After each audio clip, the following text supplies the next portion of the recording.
Chapter 424. Potato? Can it be eaten? Tang Xiaoxi looked at him with wide eyes. Yes, it can be eaten. It tastes pretty good after cooking. It has high calories and can withstand hunger. It's a very good staple food.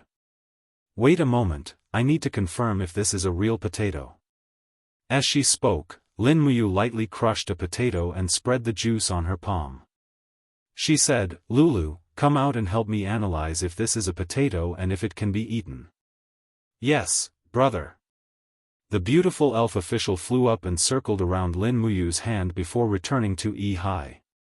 She said, 29% protein, 194% carbohydrate, 3% fat, 31% dietary fiber, and many other vitamins and cellulose. The overall composition is confirmed to be a potato and can be eaten. Genetic analysis shows that it belongs to the potato family and is considered a close relative of the potato. Okay, I understand. Thank you. Then I'll continue sleeping, brother. Commander, are you really going to eat something dug out of the ground? Wei Chou said in shock. Yes. Lin Muyu casually picked a few potatoes and placed them in a bag on the side of the warhorse. She said, at this time, do you choose to follow the ancient teachings and starve to death, or do you choose to eat and subdue the savage tribe? Wei Chou smiled. This subordinate will listen to Commander. If Commander wants to eat, this subordinate will eat. Tang Zhen and the others were still in a daze. Lin Muyu said, what are you waiting for? Everyone dismount and pick as much as you can.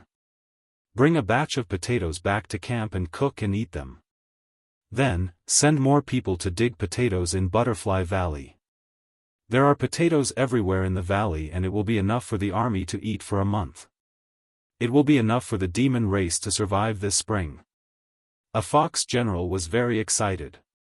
Commander, is what you said true? Yes, quickly pick them.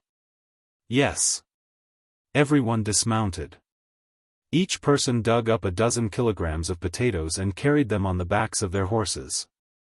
Then, they jolted back to camp to taste the potatoes.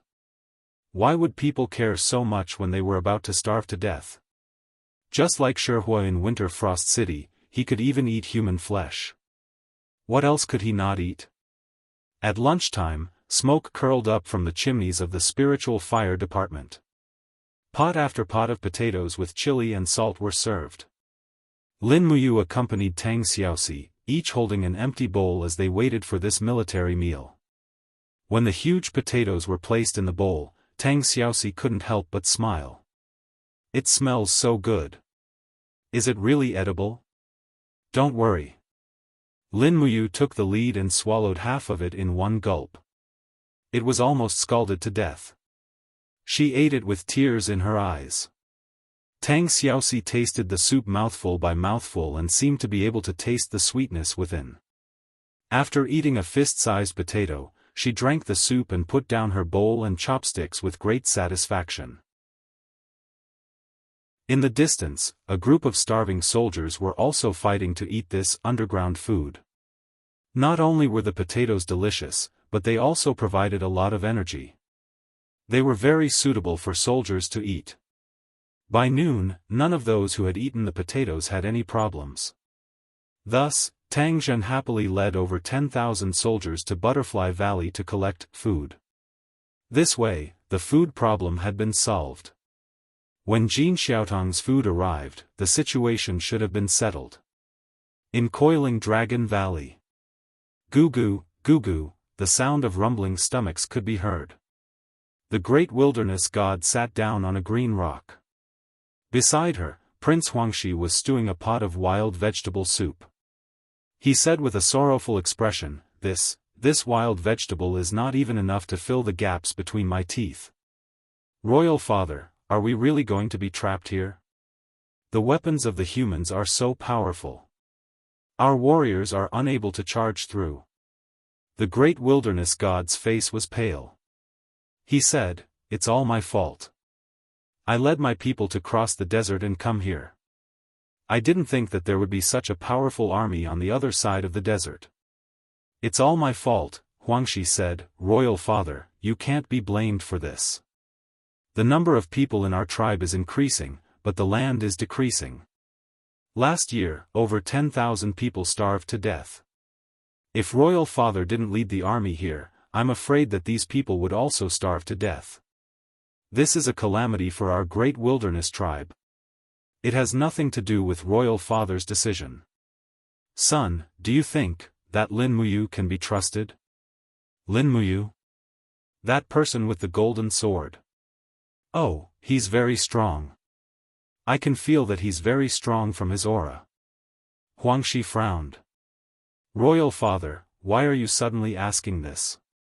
The great wilderness god said, that night, Lin Muyu told me that as long as our great wilderness tribe submitted to his empire, he would give us food and even let us settle down here. Huangshi was stunned.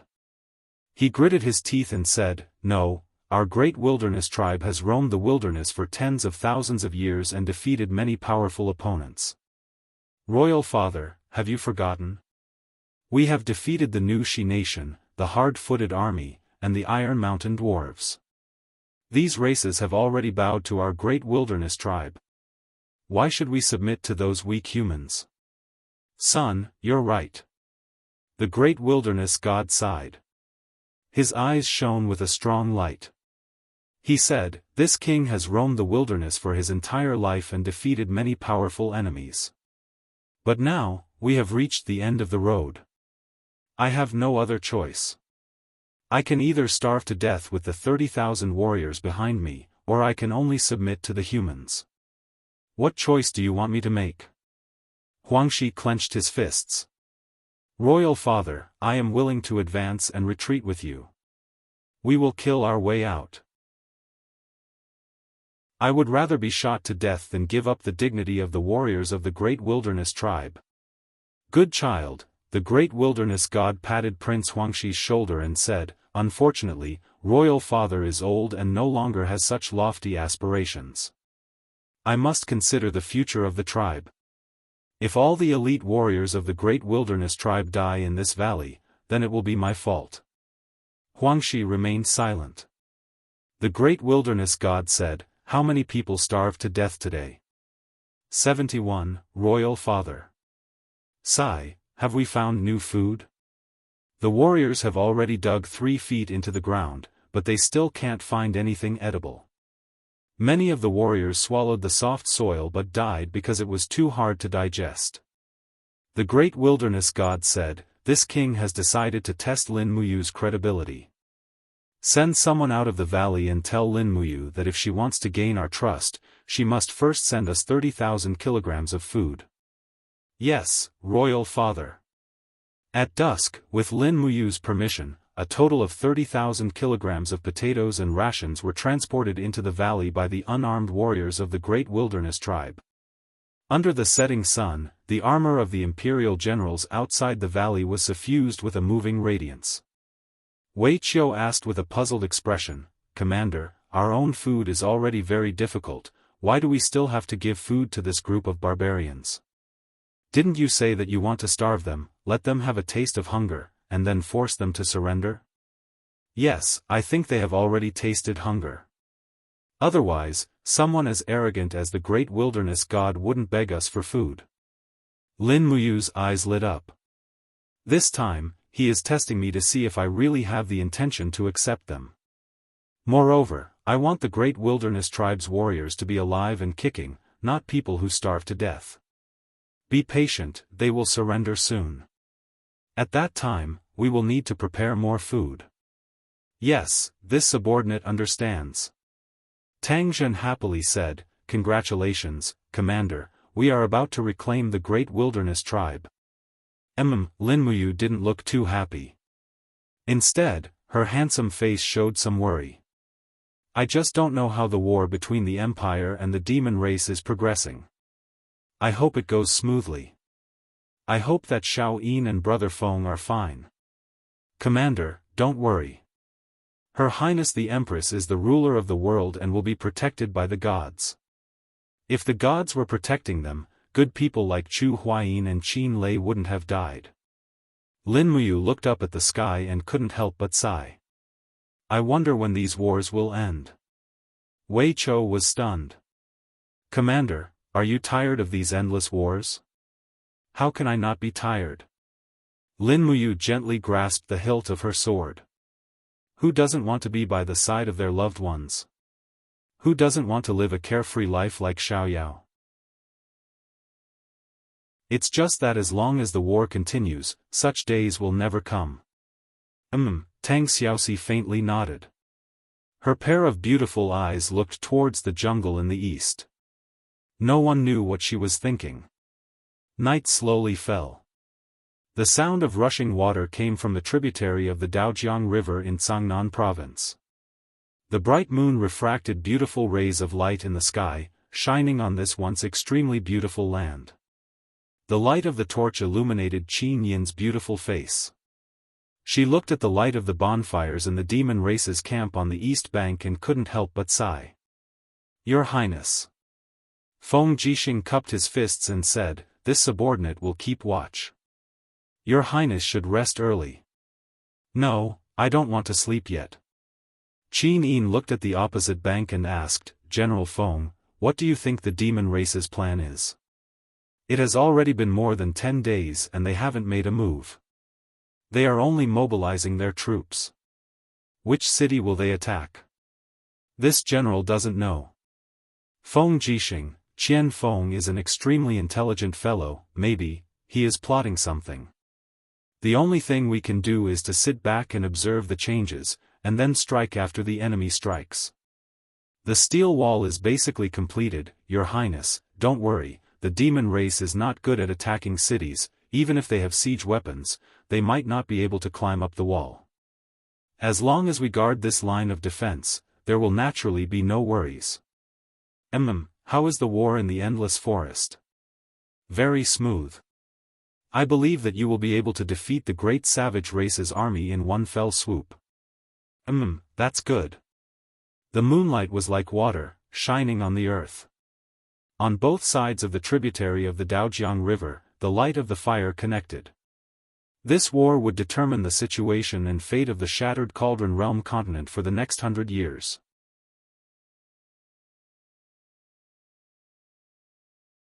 Chapter 425. Early in the morning, a thick fog shrouded both sides of the river. It was impossible to see what the demons on the other side were doing. The only thing that could be heard was the sound of wings flapping in the sky. The winged people were the scouts of the demon race. Bring me my bow. On a small path outside the fortress, Qin Yin was dressed in a well-ironed dark blue female military uniform of the Empire, with a blue-purple Yinghua Empress robe draped over her back. She took a bow from a servant, and her beautiful eyes flashed. She suddenly drew the bow and aimed at the sky. She couldn't see anything in the fog, so she could only rely on the sound to determine the location.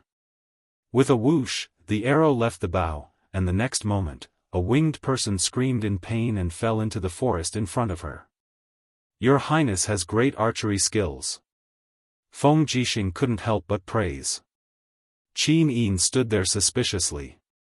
It seemed that after cultivating the dragon-slaying art, her spiritual sense became much clearer. Chu Chu, who was riding on the horse, smiled and stroked his beard. Your Highness doesn't need to be suspicious. The dragon-slaying art originates from the dragon race. The ancient holy dragon race is much more sensitive to aura than humans. So your Highness's perception of aura and spiritual sense is probably comparable to you who cultivates the spirit pulse art. However, your Highness's archery skills are really good. Qin Yin's eyes turned red. This archery skills was taught to me by father. Chu Chu and Feng Jixing were silent for a while.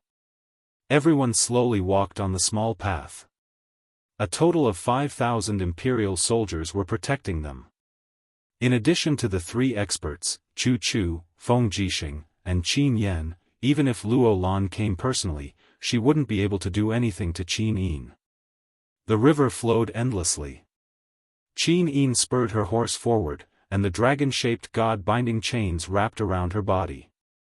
She was so majestic that a group of imperial guards did not even dare to raise their heads to look at the beautiful empress. Qin Yin suddenly got off the horse. She stepped on the grass beside the river and led the horse forward. The horse wanted to eat grass, but she didn't let it. She led it all the way, making Feng Jixing smile. Hua hua, suddenly, water splashed out from the bottom of the empress's boots. Qin Yin couldn't help but exclaim.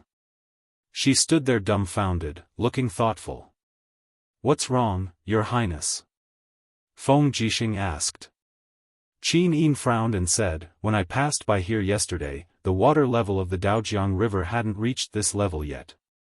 Today, it has reached this level, and the water level has risen by at least 1 meter.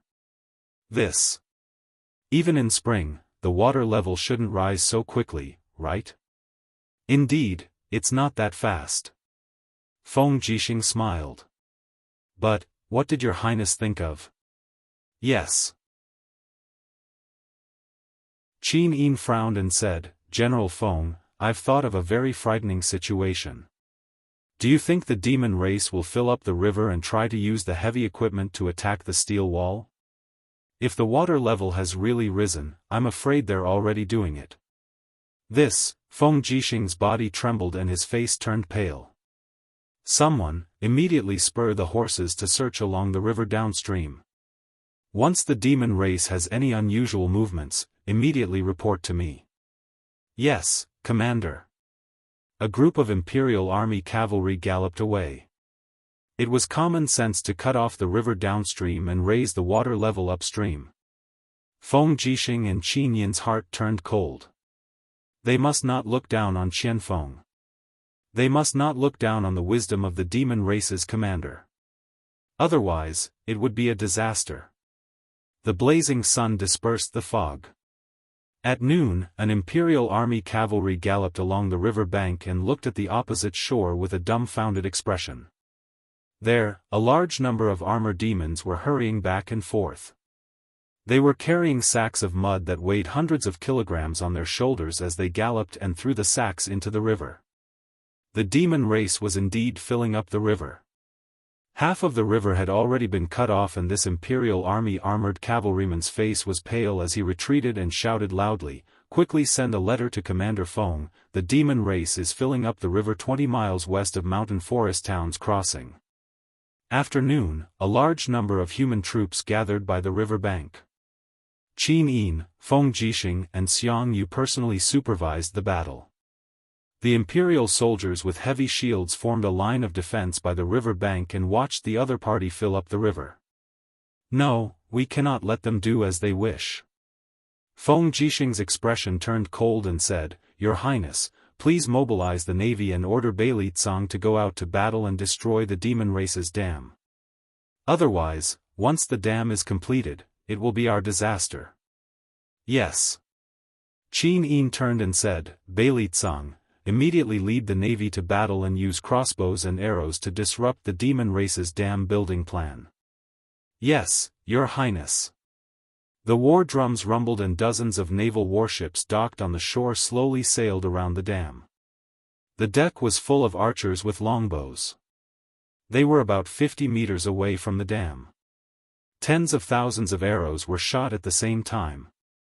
For a time, the armor demons on the dam fell into the water, and the tyrannical steel arrows of the crossbows could penetrate the shells of the demon race and kill them directly. The armor demons on the dam were in chaos.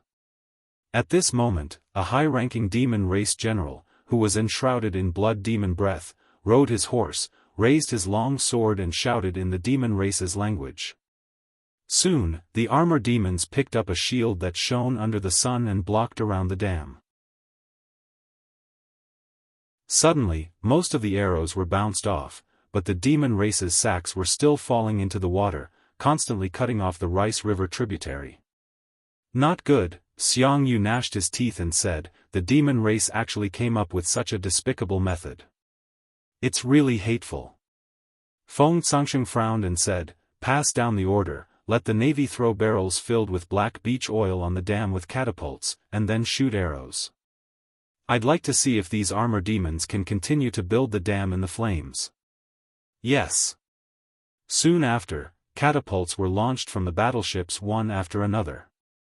Barrels filled with black beech oil fell into the embankment and into the water. Those that fell into the embankment were all broken and overflowed. Those that fell into the water floated on the surface of the water without being damaged. The next moment, dozens of battleships launched tens of thousands of arrows at the same time. Immediately, the armor demons on the embankment were caught in a sea of fire. Roar! An armored demon abruptly scooped up a barrel of black beech oil from the water as he slightly bent his body and abruptly threw it out. With a loud sound bang, the barrel smashed onto the deck of the battleship. At the same time, the high-class demon general raised his longbow and released a rocket precisely onto the battleship. In a split second, the black beech oil was ignited and exploded. As a result, the entire battleship was covered with flames. As a result, the Marines fell into the water one after another. Qin Yin frowned slightly and remained silent. Her heart became heavier and heavier. The demon race's tactic of filling up the river was almost unsolvable. Once they succeeded, they could only rely on the steel wall to protect the imperial capital. They stopped building the dam. Su Muyun said with narrowed eyes, "But, it's only temporary." Su'er said, "Your Highness, what should we do? The black beech oil won't burn for too long." Qin Yin sighed softly and said, "Pass down my order. Stockpile a large number of arrows, stones and other defensive equipment on the steel wall. Prepare to rely on the steel wall to defend against the demon race. All the naval warships immediately leave the tributary of Daojiang River and go to the main stream of Daojiang River to wait for orders. Otherwise, once the river is blocked, all our warships will fall into the hands of the demon race." "Yes, Your Highness." Beili Tsang cupped his fists and said respectfully. Qin Yin then looked at Feng Jixing and said, "General Feng, the Navy will also listen to your orders. Look for opportunities. Once the demon race is negligent, the Navy warships can directly dock at the East Bank and send troops to burn the demon race's granary. Once the food is cut, the demon race will not be able to hold on for too long." "Yes, Your Highness, I will follow your orders." Feng Jixing took a deep look at the flowing Daojiang River. West of the Empire, endless forest, coiling Dragon Valley. A group of barbarian race warriors surrounded the great barbarian god of wilderness as they slowly walked out of the valley. This was the first formal meeting since the start of the war. The war drums were very gentle, showing that both sides wanted to make peace. Lin Muyu dismounted and brought Tang Xiaoxi, Tang Zhen, Wei Chou, and the others to greet them. Both sides stood in the open space in the forest. "Long time no see, Lord Chief." Lin Muyu cupped her fists and said with a smile. The great barbarian god of wilderness seemed to have aged a lot. Her expression was a bit dejected as she smiled and said, "Commander Lin Muyu, the great barbarian race will never be conquered. But today, we can establish a friendship and alliance between our two races." "Of course." Lin Muyu smiled and said, "Although the great barbarian race and the human race are different, we are all humans and have the same bloodline. If the great barbarian race is in trouble, the human empire will naturally not stand idly by. Thank you for your kind intentions, Commander." The great barbarian god of wilderness smiled and said, "What Commander means is, the barbarian race can stay in the endless forest to recuperate, but the condition is that we provide you with excellent warriors. Is that right?" "Yes." The barbarian race warriors are all descendants of the ancient barbarian god. Our bloodline is very pure, and the life of every barbarian race warrior is very precious. This Commander should understand, right? I understand. I will do my best to ensure their safety. Once a barbarian race warrior dies, I will naturally compensate you with enough gold coins. According to the human empire's gold hub coins, how many gold hub coins will be given to us after a barbarian race warrior dies in battle? 100, Lin Muyu said. 100? The great barbarian god of wilderness frowned and said, "Their father gave birth to them and their mother raised them. They are all living beings and could have lived carefree lives. Are they only worth 100 gold hub coins?" Lin Muyu said, "The empire is at war and the economy is very poor. I already have enough. The compensation for a soldier who dies in battle is only 50 gold hub coins. But the total population of the barbarian race has shrunk from more than 10 million to less than 1 million. We can't afford any more losses. Moreover, this is a war between the humans and the demon race. It has nothing to do with our barbarian race." The patriarch was like an old fox, constantly exploiting the pitiful conqueror of Lin Muyu. "How about this, 150 gold hub coins, no more?" Lin Muyu nodded. "Commander is benevolent." The patriarch continued, "The barbarian race is descended from the ancient barbarian god. We have a proud bloodline and will never submit to any empire. This Commander should understand, right?" "I understand." Lin Muyu cupped her hands and said, "Don't worry, the barbarian race will move to the south of the endless forest. We will give you land and form an independent country. You will still be the ruler of the barbarian race, and no one can order you around. Our relationship will only be that of friends." The patriarch broke into a smile. "Commander, you really are the savior of our barbarian race."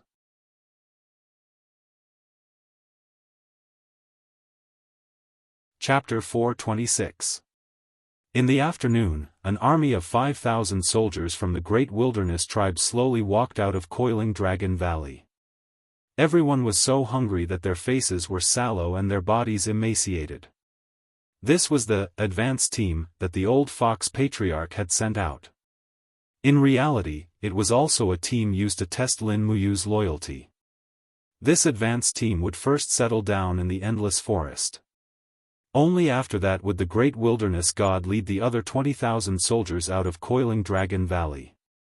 But before that, Lin Muyu had to be responsible for the food and clothing of all the wilderness warriors. A cool breeze blew through the forest, causing the pure white royal cloak to flutter. Lin Muyu rested her hand on the hilt of her sword as she rode alongside Tang Xiaoxi. On the side, Wei Chou and Situ Sun led the 10,000 heavy cavalry of the Longdan army camp to protect them. They would be escorting the 5,000 wilderness tribe warriors to settle down in the endless forest. Furthermore, they would be in the forest's no man's land. They couldn't live too close to the demon race, so Lin Muyu arranged for them to settle down in the forest between the demon race and the national army. This place was suitable for planting, and the national army could see it. If the wilderness tribe did anything strange, the national army could immediately take action. This war of conquest had nothing to do with justice. It was just a matter of making use of each other. Lin Muyu and the great wilderness god knew this very well. The army of the demon-suppressing mountain pass brought tents and a small amount of food. The first thing they needed to do was to give these wilderness tribe warriors a place to rest. Lin Muyu rode her horse to the clearing. The place was filled with trees that shaded the sky, which could shelter them from the wind and rain. On the other hand, the clearing in the distance was mostly soil with very few rocks, which was suitable for farming. "We'll set up camp in the forest. Then, we'll gather some potatoes and plant them in the sunny open space on the right. This should help them settle down and reproduce quickly," Lin Muyu said confidently. Situ Sun smiled. "Commander, this wilderness tribe army is made up of men. There aren't any women.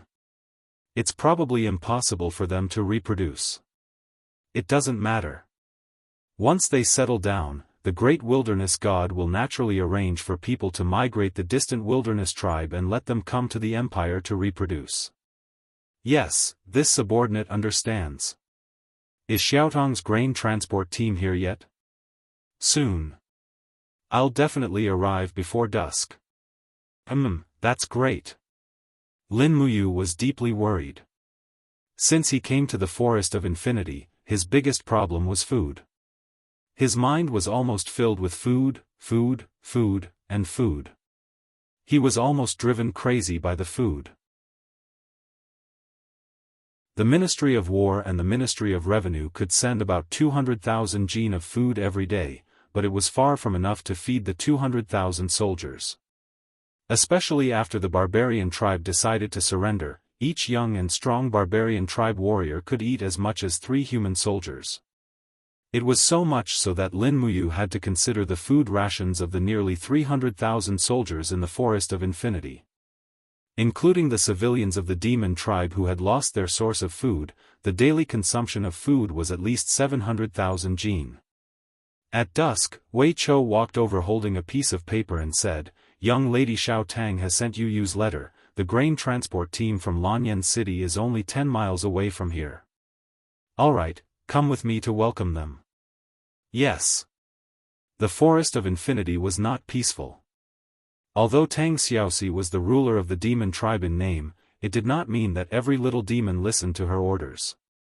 Therefore, there were often cases of wild snake people and lizard people sneak attacking the human army's grain transport team.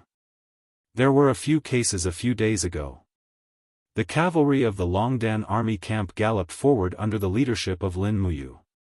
After 7 or 8 miles, they saw a convoy moving forward with difficulty on the winding forest road.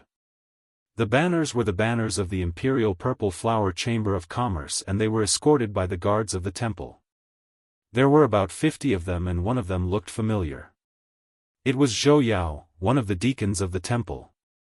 Zhou Yao rode forward and cupped his fists respectfully. "Great Deacon, this subordinate is here to transport the grain." Lin Muyu was overjoyed. "Great Deacon Zhou has worked hard. This time, how much grain has been transported?" "We used large carts to transport the grain. Each cart weighs 2,000 catties. There are a total of 300 carts, which is a total of 600,000 catties of grain." Young Lady Xiao Tang almost put down her business in order to collect the grain. "But if this batch of grain can help Great Deacon, then our efforts will not be in vain." Zhou Yao said sincerely, "Great Deacon, the people of Lanyan City are not having a good time. We really can't collect more grain." Young Lady Xiao Tang said that the first batch today is 600,000 catties. In the future, we can only collect around 200,000 catties of grain every day. It will take a lot of manpower. Lin Muyu patted his shoulder and said, "It's really hard on you. Let's go and send the grain to the camp and then distribute it." Wei Chou happily nodded his head. Situ Sun frowned and said, "Commander, forgive this subordinate for speaking bluntly. This much grain is still not enough." "I know. From today on, everyone's rations will be halved. In any case, the battle in the endless forest has ended. The intensity of training will be halved. Everyone will eat less and get through this period." Situ Sun cupped his hands and said, "Commander, this subordinate actually has another idea." "Oh, what idea?" Lin Muyu's eyes lit up. The corner of Situ Sun's mouth rose. "It's just that this method might be a bit extreme. It might even violate the Empire's military laws." "It's fine, speak." This subordinate has eyes and ears in the Lanyan City area and is very well informed. "I know that there are many mountain bandits hidden in the mountains around Demon Subduing Pass. These mountain bandits usually commit all sorts of evil and often rob people from all directions. The amount of grain they have hoarded in the mountains isn't just a star and a half. This group of rats has raised themselves to be fat and oily. Now it's time to slaughter them and eat their meat.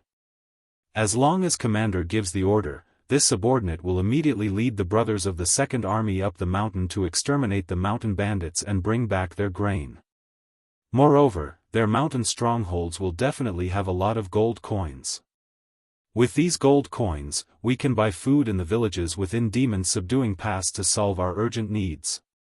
Situ Sun looked carefully at Lin Muyu and said, "This subordinate knows that Commander is the foster son of the previous emperor and the elder brother of Her Highness Qin Yin.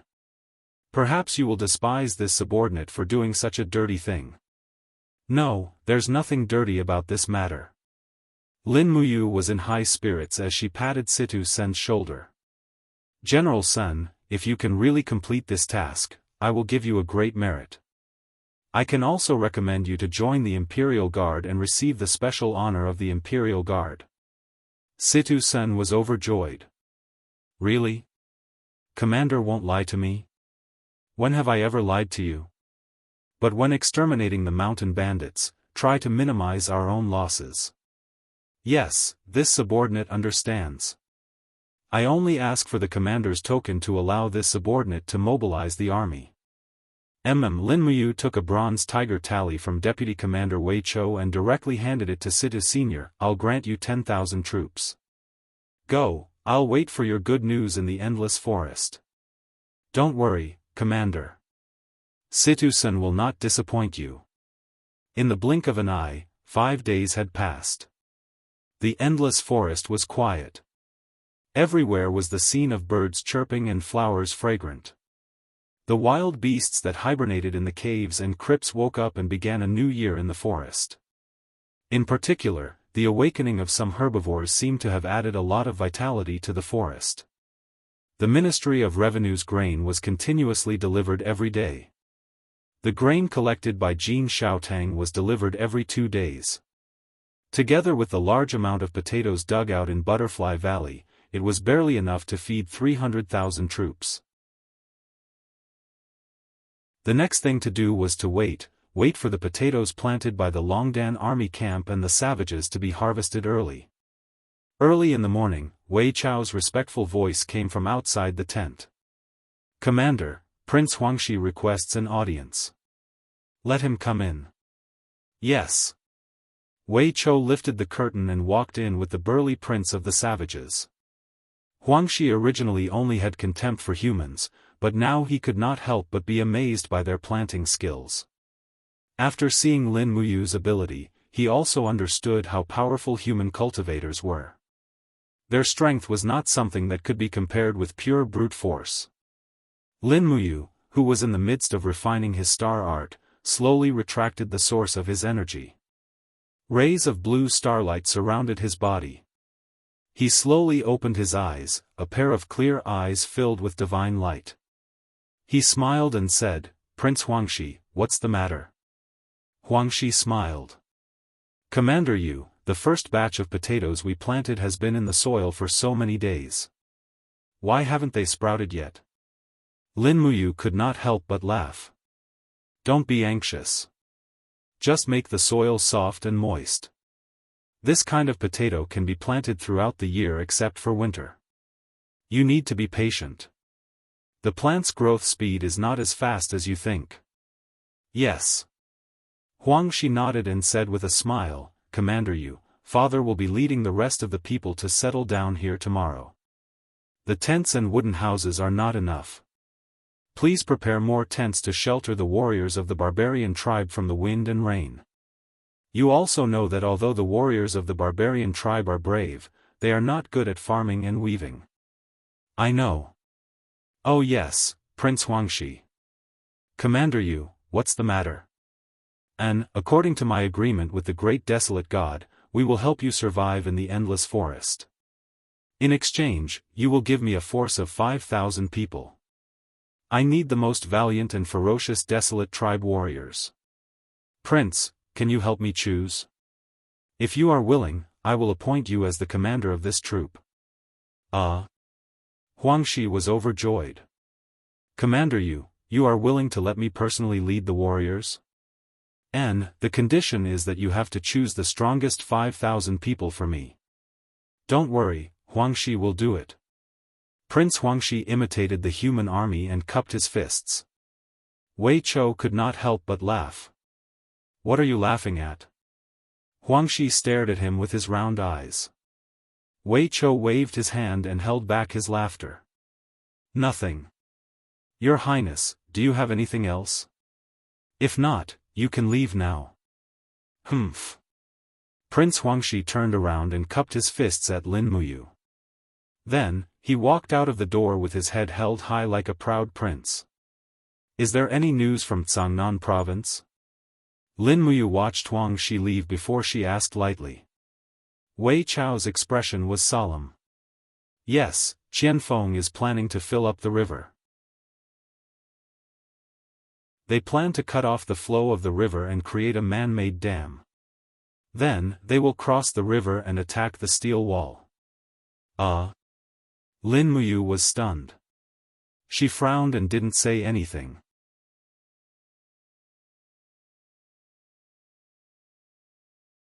Chapter 427. Commander, Situ Sen is back. Situ Sen's loud voice came from outside the commander's tent. Lin Muyu was overjoyed when she heard this voice and flew out to welcome him. Outside the tent, Wei Chou, Fengshi, Situ Shui and the others were all there. Situ Sen was still on his horse. He dismounted with his sword and cupped his hands respectfully. Situ Sen greets Commander. General Sen, how is the mission going? Lin Muyu smiled and asked. Commander, please look over there. Situ Sen pointed into the distance. There were carriages piled high with goods on the forest path. Situ Sen wiped the sweat off his forehead and smiled excitedly. These bandits are really rich. We destroyed 5 bandit strongholds in 3 days and seized at least 700,000 gold coins. In addition, there are close to 500,000 jin of rations and all kinds of rare treasures. Lin Muyu couldn't help but smile. Good, I will remember this great merit for you. Situ Shui smiled lightly. Brother, if there is something like this in the future, please call me along. I also want to make a contribution. Otherwise, Commander will think that I am just a freeloader. Good, good, good. Situ Sen looked at Situ Shui dotingly. This gaze actually gave Lin Muyu the illusion that it was like the way Chu Huaying looked at Chu Yao. Perhaps all siblings in the world were like this? She couldn't help but feel emotional and her body trembled slightly. Commander Yu, are you alright? Situ Shui was surprised. I'm fine, I'm fine. Lin Muyu shook her head and said, General Sun has worked hard. I will set up a banquet for you in the tent tonight. Oh right, Prince Huangshi has already chosen 5,000 barbarian tribe elites. My plan can be carried out now. Where is Su Jiantao? Among the generals, Su Jiantao stepped forward and said, This general is here. Lin Muyu said, I'll have to trouble you this time. According to the height and physique of the barbarian warriors, make them a set of armor, a shield, and a spear. After 2 hours, give me all the measurements and blueprints. Yes, your subordinate will do as you say. Su Jiantao's eyes were filled with confidence. Returning to the commander's tent, Lin Muyu sat in the commander's seat. There were pieces of parchment spread out in front of her. Brush, ink, paper, and inkstone were also placed to the side. Wei Chou could not help but smile. Commander, you are still practicing calligraphy?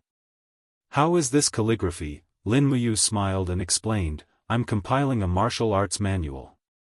Martial tactics? Wei Chou was stunned. Yes. Lin Muyu raised her head and said, Wei Chou, Fengshi, General Sun, General Shui, have you heard of the art of taming beasts? No. Everyone shook their heads. Lin Muyu lightly waved her arm and activated her spiritual perception. Instantly, a spatial crack appeared in the corner of the tent. Then, the Acatosaurus's huge body rushed out with a dragon's roar. It came to its master's side while wagging its huge tail. It looked at everyone with an indomitable dragon's might. Its brown eyes were filled with ruthlessness, as if the generals in front of it were ants. Wei Chou and the others had seen the Acatosaurus before, so they were not surprised. Instead, Situ Sen and Situ Shui were shocked. Situ Sen had already pulled out his sword and said, What the hell is this? This. Situ Shui's beautiful eyes were filled with shock and joy. Wow. This is the commander's pet? Yes. Lin Muyu did not deny it and said, in the past, taming pets was the exclusive right of the empire's nobles. They caught the cubs of spirit beasts and raised them from young. In fact, it was no different from raising a dog or a horse. They could not unleash the power of the spirit beasts to the peak. However, there was a book called The Art of Taming, which allowed the owner and the spirit beast to form a soul contract. Then, they could fuse, or even transform into armor, which greatly increased the coordination between the owner and the pet. When I was at Lingnan, it was all thanks to the Acatosaurus's fusion armor. Otherwise, I would not have been able to come back to see you. Everyone's eyes widened as they looked at the commander's story in shock. Lin Muyu sighed and said, "It's a pity that the art of taming is too profound, and it is extremely difficult to get started. Only those who are extremely talented can understand a thing or two. However, I was fortunate enough to learn the long-lost soul pulse technique under Great Deacon Lei Hong's guidance, so I have a glimpse of the art of taming. It is also because of this that I have made up my mind to fuse the first volume of the soul pulse technique and the first 3 volumes of the art of taming to create a more simple and feasible beast taming technique. I will temporarily call it the art of beast taming. After I finish writing the martial arts manual and mental cultivation technique, I will pass it to all of you to read. After that, I plan to set up a beast taming department in the Holy Temple and create an army that can fuse all of their beasts into armor to increase the battle power of the Longdan army camp." Situ Sen's eyes lit up. "Commander, are you really going to pass the art of beast taming to us? What else? This is a priceless treasure. If I were the commander, I would definitely charge a fee. 1,000 Jinin coins per person as capital recovery." "Damn," Situ Shui giggled and said, "Commander, hurry up and write it. I can't wait to learn it." "Yes, I will." In the afternoon, Su Jintao's drawing of the giant shield, spear, and armor was completed. He immediately sent a letter to Lanyan City to Jin Xiaotang. Lin Muyu had given her a target of 5,000 sets of armor as soon as possible. The ironware shop under the Zine Flower Chamber of Commerce must be very busy. Jin Xiaotang had worked hard during this period of time, but it could not be helped. 2 days later, the art of beast taming was completed. Wei Chou copied a few copies and passed them to the captaincy to study. Unfortunately, the spiritual beasts in the Endless Forest were not as abundant as in the Dragon-Seeking Forest, so they could not find spiritual beasts to experiment with. However, among the group of people, the siblings Situ Sen and Situ Shui were the most talented and comprehended the art the best. The afternoon spring breeze made people feel a little lazy. Lin Muyu, Wei Chou, and the others rode on their warhorses and patrolled around the camp. In the distance, the sound of Prince Huangshi training the barbarian tribe's warriors with shield attacks and spear stabs could be heard. The barbarians were all loud, and their battle cries could be heard.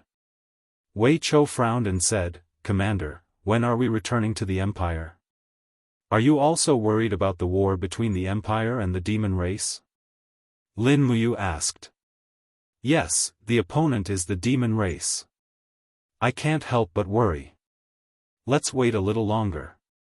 Lin Muyu looked at the barbarian tribe's camp in the distance with a worried expression and said, "The barbarian tribe is not easy to deal with. That barbarian god of wilderness is even more arrogant and doesn't care about anyone. If we don't make proper arrangements for their camp and fields here, I'm afraid that once we leave, they will turn against us. At that time, the Guardian army and the demon race will inevitably be very passive. Is this also the reason why Lord Commander has been insisting on not giving weapons to the barbarian tribe?" "Yes." Lin Muyu nodded. "Unless they are barbarian warriors who have joined the Longdan army camp, we will absolutely not give them 1.5-star bronze, iron weapons, shields, etc. Otherwise, I'm afraid that the balance will change." "I understand. Water the potato fields more. After the first batch of potatoes germinate, we will return to the Empire. After resupplying through Lanyan City, we will go straight to the demon race's battlefield." "Yes." Lin Muyu turned to look at Tang Xiaoxi and said with a smile, "Xiaoxi, will you also choose 50,000 elites from the demon race's army to go with me to Cangnan province?" Tang Xiaoxi readily agreed. "Even if you don't ask, I will still stay by your side. Don't worry. In Sangnan province, the morning fog was getting thicker and thicker. The sound of the rice river flowing in the fog was also becoming more intense. The demon race's river-filling tactic was changing the overall environment of this rice river tributary. The morning fog turned into dew and fell on his shoulders. Feng Jixing carried his wind cutter and led the imperial army to ride along the river. His face was full of anxiety as he said, "Check the catapults again. Is the black beech oil ready?" "It's ready, General Feng, please rest assured. We must defend to the death and not let the demon race easily come ashore." "Yes." The night and fog were the demon race's natural protective barriers. It was taking advantage of this environment that allowed them to carry out the river-filling tactic step by step. The Imperial army couldn't do anything about it. Not far away, a messenger galloped over, cupped his hands and said, "General Feng, there are signs of the demon race filling the river 7 miles away from here.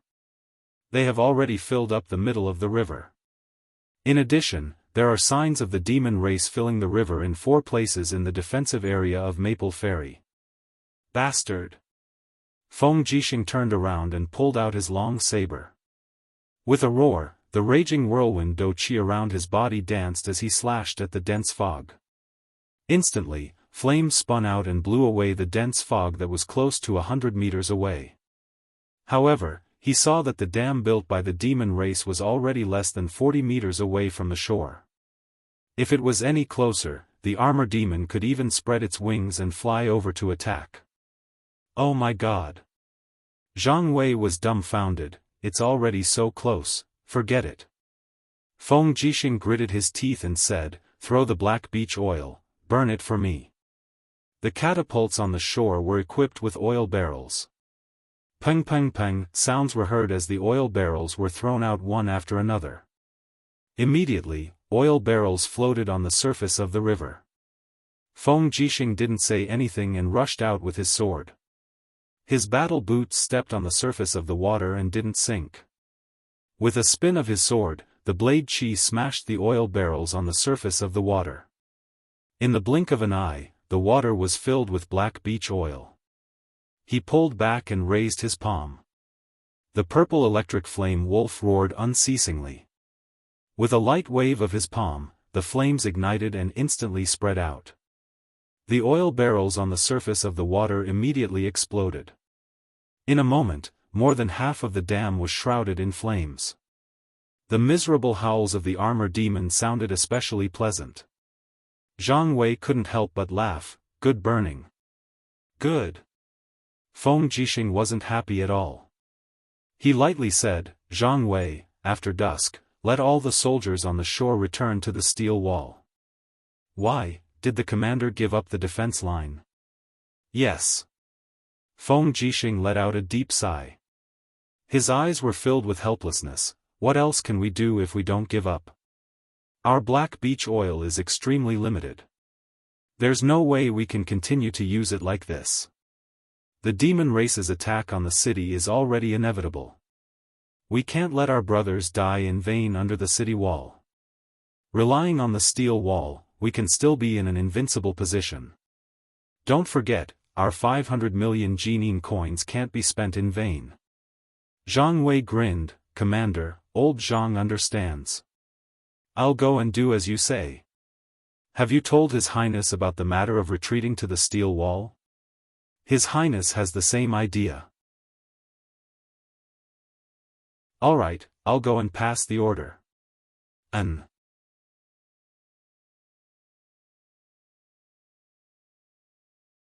Chapter 428. The next day. The morning mist covered the middle of the towering ancient trees like a skirt, reducing the visibility of the entire jungle and the rice river. When the rising sun pierced through the mist, all the soldiers on the city wall took a deep breath. To the east of the steel protective wall, there were swarms of armored demons. They had successfully crossed the river. Hua, hua, hua. The dark blue imperial war flag with the emblem of the purple flower was fluttering in the breeze. Qin Yin was wearing a neat female officer's military uniform and a delicate soft armor. She looked at the armored demon core under the parapet wall as she gently pressed her hand on the hilt of her purple sword, saying calmly, "Get ready for war." Feng Jixing raised his palm as the war drums thundered. On the city wall, numerous arrow boxes, ballistae were aimed at the direction of the armor demons. As long as the armor demons were under the city wall, they would be within the shooting range of the arrow boxes. After all, the parapet wall was only 200 m away from the riverbank. Even the archers on the city wall could shoot them. In a split second, the thick steel arrows were shot out along with the sound of the spring of the arrow boxes and shot into the crowd of armor demons. However, the armor demons remained motionless. All the armor demons in the front row were holding huge steel shields. However, the steel shields were so poor and thin that they couldn't even resist the penetration of steel arrows. As a result, the armor demons were shot to death by the arrow boxes in groups. However, each time an armor demon was killed, the armor demons in the rear would immediately walk forward and pick up their shields to build a shield wall. This time, the armor demon corps seemed to have changed a lot. They had started to learn the phalanx tactic to minimize the loss. What are they waiting for? Zhang Wei asked with a frown. They're waiting for the things behind. Feng Jixing's voice was icy. As expected, many siege towers and scaling ladders had been transported from the rear of the phalanx. They were their trump cards. Lingdong Province and Heavenspan Province were short of resources and iron ores. Therefore, demon shields were very thin. However, as the two provinces were covered with jungles, they didn't lack wood. Therefore, demons could have as many wooden siege weapons as they wanted. He's here. Feng Jixing slowly pulled out his windcutter and said, "Prepare to fight." The melee soldiers on the city wall pulled out their weapons one after another, each of them wearing a dignified expression. For many of them, this was the first time they had fought against the demon race, and they had never thought that there would be such a day. Creak. Creak, an unpleasant sound came from the siege tower's axle as it slowly rose up. Feng Jixing immediately turned to the soldiers who were using the ballistae and said, "Destroy it." The ballista took aim, and with a pang sound, a huge rock fell on the tower. Unfortunately, it only shook a little, and couldn't be destroyed. Damn it! Feng Jixing raised his saber and rushed down. His whole body was covered with whirlwind fighting light. His martial spirit roared and fell into the group of armor demons. He suddenly waved his long saber and the hot sand-scorching metal smashed the bodies of several armor demons. The windcutter saber was a sacred weapon that could destroy everything. In the blink of an eye, Feng Jixing arrived at the bottom of the tower like a bolt of lightning. He leaped up and struck out with the Devil Blade Devourer. Boom! In the strong light, the huge siege tower was turned into powder by the power of Feng Jixing's saber. However, this attack also consumed a lot of dou qi from Feng Jixing. His face was slightly pale as he continuously killed several armor demons with his saber. When he turned around, a heavy battle axe was slashed in front of him. It was the attack of an armor demon general. Clang! The windcutter saber blocked the attack. The huge force forced Feng Jixing to retreat quickly. After knocking over several armor demons, he came to the steel wall and jumped up to the top of the city. Zhang Wei threw down a rope and said, "Commander, come up quickly." Feng Jixing grabbed the rope. The sound of the weapons thrown by the armor demons hitting the wall came from all around him. His back became heavier, and he couldn't help but feel a sweetness in his throat. However, he held it back and didn't let the blood flow out from the corner of his mouth. His face was slightly pale. Qin Yin hurriedly came over and asked, "General Feng, are you all right?" "I'm fine." Feng Jixing waved his hand and said with his head lowered, "The battle strength of the armor demons is indeed very terrifying." Xiahou Sang raised his long saber and said, "Commander, they are about to attack." "I know." Feng Jixing raised his head and regained his confidence. He said, "Don't stop the arrow boxes and ballistae. I want to see how many armor demons there are for us to kill." Yes. Below the city, the corpses of the armor demons were piled up one after another. However, their siege towers and scaling ladders were still advancing. Finally, the iron hook of the first siege tower was hung on the battlement of the city wall. The iron plates suddenly fell down, and a dozen armor demons in the siege tower immediately rushed up to the city wall with their weapons in hand. Roar! The battle axe swept across, and the heads of 2 Empire soldiers immediately flew up. "Get out of the way!" Qin Yin's voice came from the chaotic crowd. With a flash of sword light, the head of the armor demon was cut off. Qin Yin was surrounded by true dragon god binding chains. Facing the siege of a dozen armor demons, she suddenly danced with her sword and flew in the air. The first style of the Dragon Slayer formula, reverse dragon spin. The sword light filled with the divine power of the god binding chains flew everywhere. A dozen armor demons were chopped into pieces. This lethality was really amazing. When Duhai stepped into the Saint Realm, his attack was probably far inferior to that of the current Qin Yin, who was at the 3rd heaven of the Heaven Realm. "Destroy it!" Chu Chu's voice came from the sky. A flaming palm fell and directly turned the siege tower into powder. With the fire cauldron martial spirit around his body, Chu Chu looked coldly at the dense armor demon army below the city wall. He suddenly waved his palms, and fire palms full of raging flames fell on the ground. It was like a purge. Facing absolute power, the armor demons could only howl miserably in the sea of fire and wait for death. "Spear throw!" Qin Yan's voice came from the crowd. The reorganized Imperial army also joined the battle. Hundreds of spears were thrown down together, piercing the armor demons that had lost their defensive ability and were riddled with holes. However, on the city wall not far away, there were armor demons climbing up the protective wall from the ladders and fighting with the human soldiers. The battle on and below the city wall had already turned into a mess. Feng Jixing carried his saber and rushed around, tearing apart the armor demons that rushed up the city wall one by one. Finally, the fighting energy in his body could no longer control this kind of intense attack. With a miserable groan, he spat out a mouthful of blood. "Protect the commander."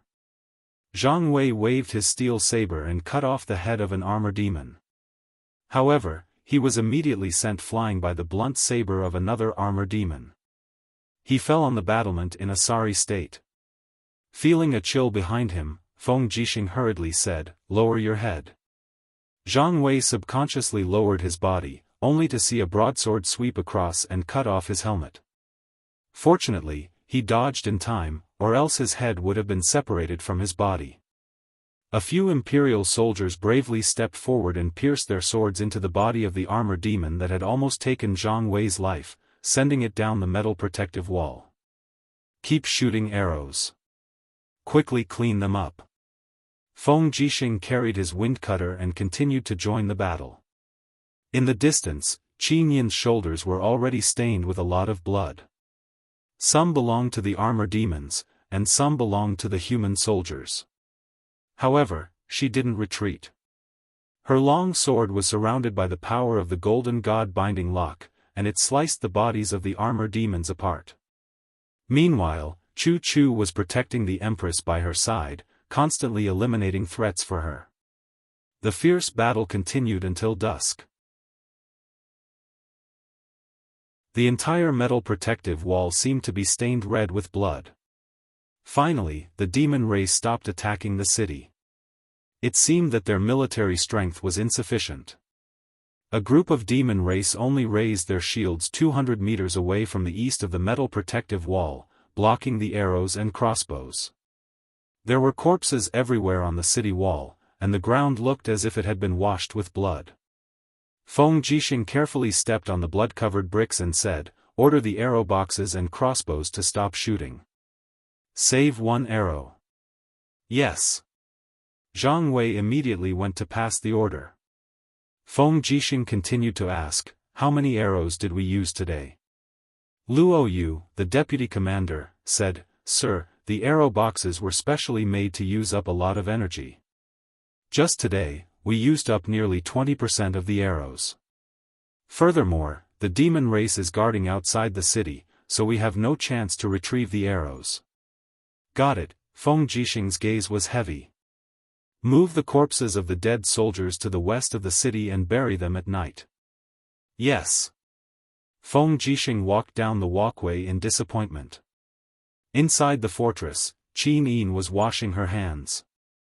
Her hands were already stained with blood. It seemed that all the generals on the city wall today were the same. As long as they were strong enough, they were fighting. "General Feng, how is it?" Qin Yin turned around and sat on the Empress's seat. "The losses are great." Feng Jixing frowned. "The specific numbers are not out yet, but, at least tens of thousands of people have died in battle." "Got it. After nightfall, the demon race won't attack again, right?"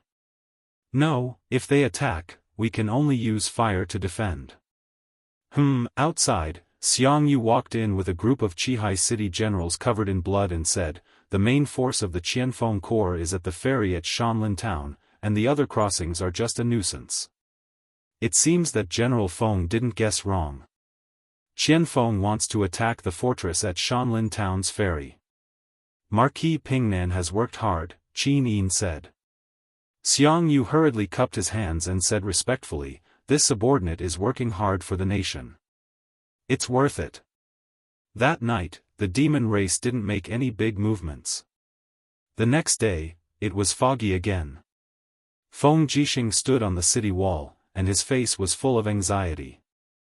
Even the heavens were helping the demon race. It was very strange that there would actually be a foggy day in spring, and it lasted for nearly a month. In the distance, he could faintly hear the sounds of digging soil and building a city, but he didn't know what the demon race was doing. Until noon, when the sun had dispersed the fog, he could see that the demon race had already built a 3-meter-high wall along the Daojiang River. It looked like it was a series of walls that stretched for nearly 5 kilometers. "What are they trying to do?" Zhang Wei grinned and said, "The demon race is ridiculous. Do they think that a mud wall can compete with a steel wall? This group of idiots." Feng Jixing muttered to himself. He didn't dare to laugh at the demon race's idiots. The commander of this demon army was the brave and intelligent Qianfeng. Those who dared to look down on Qianfeng would definitely be annihilated.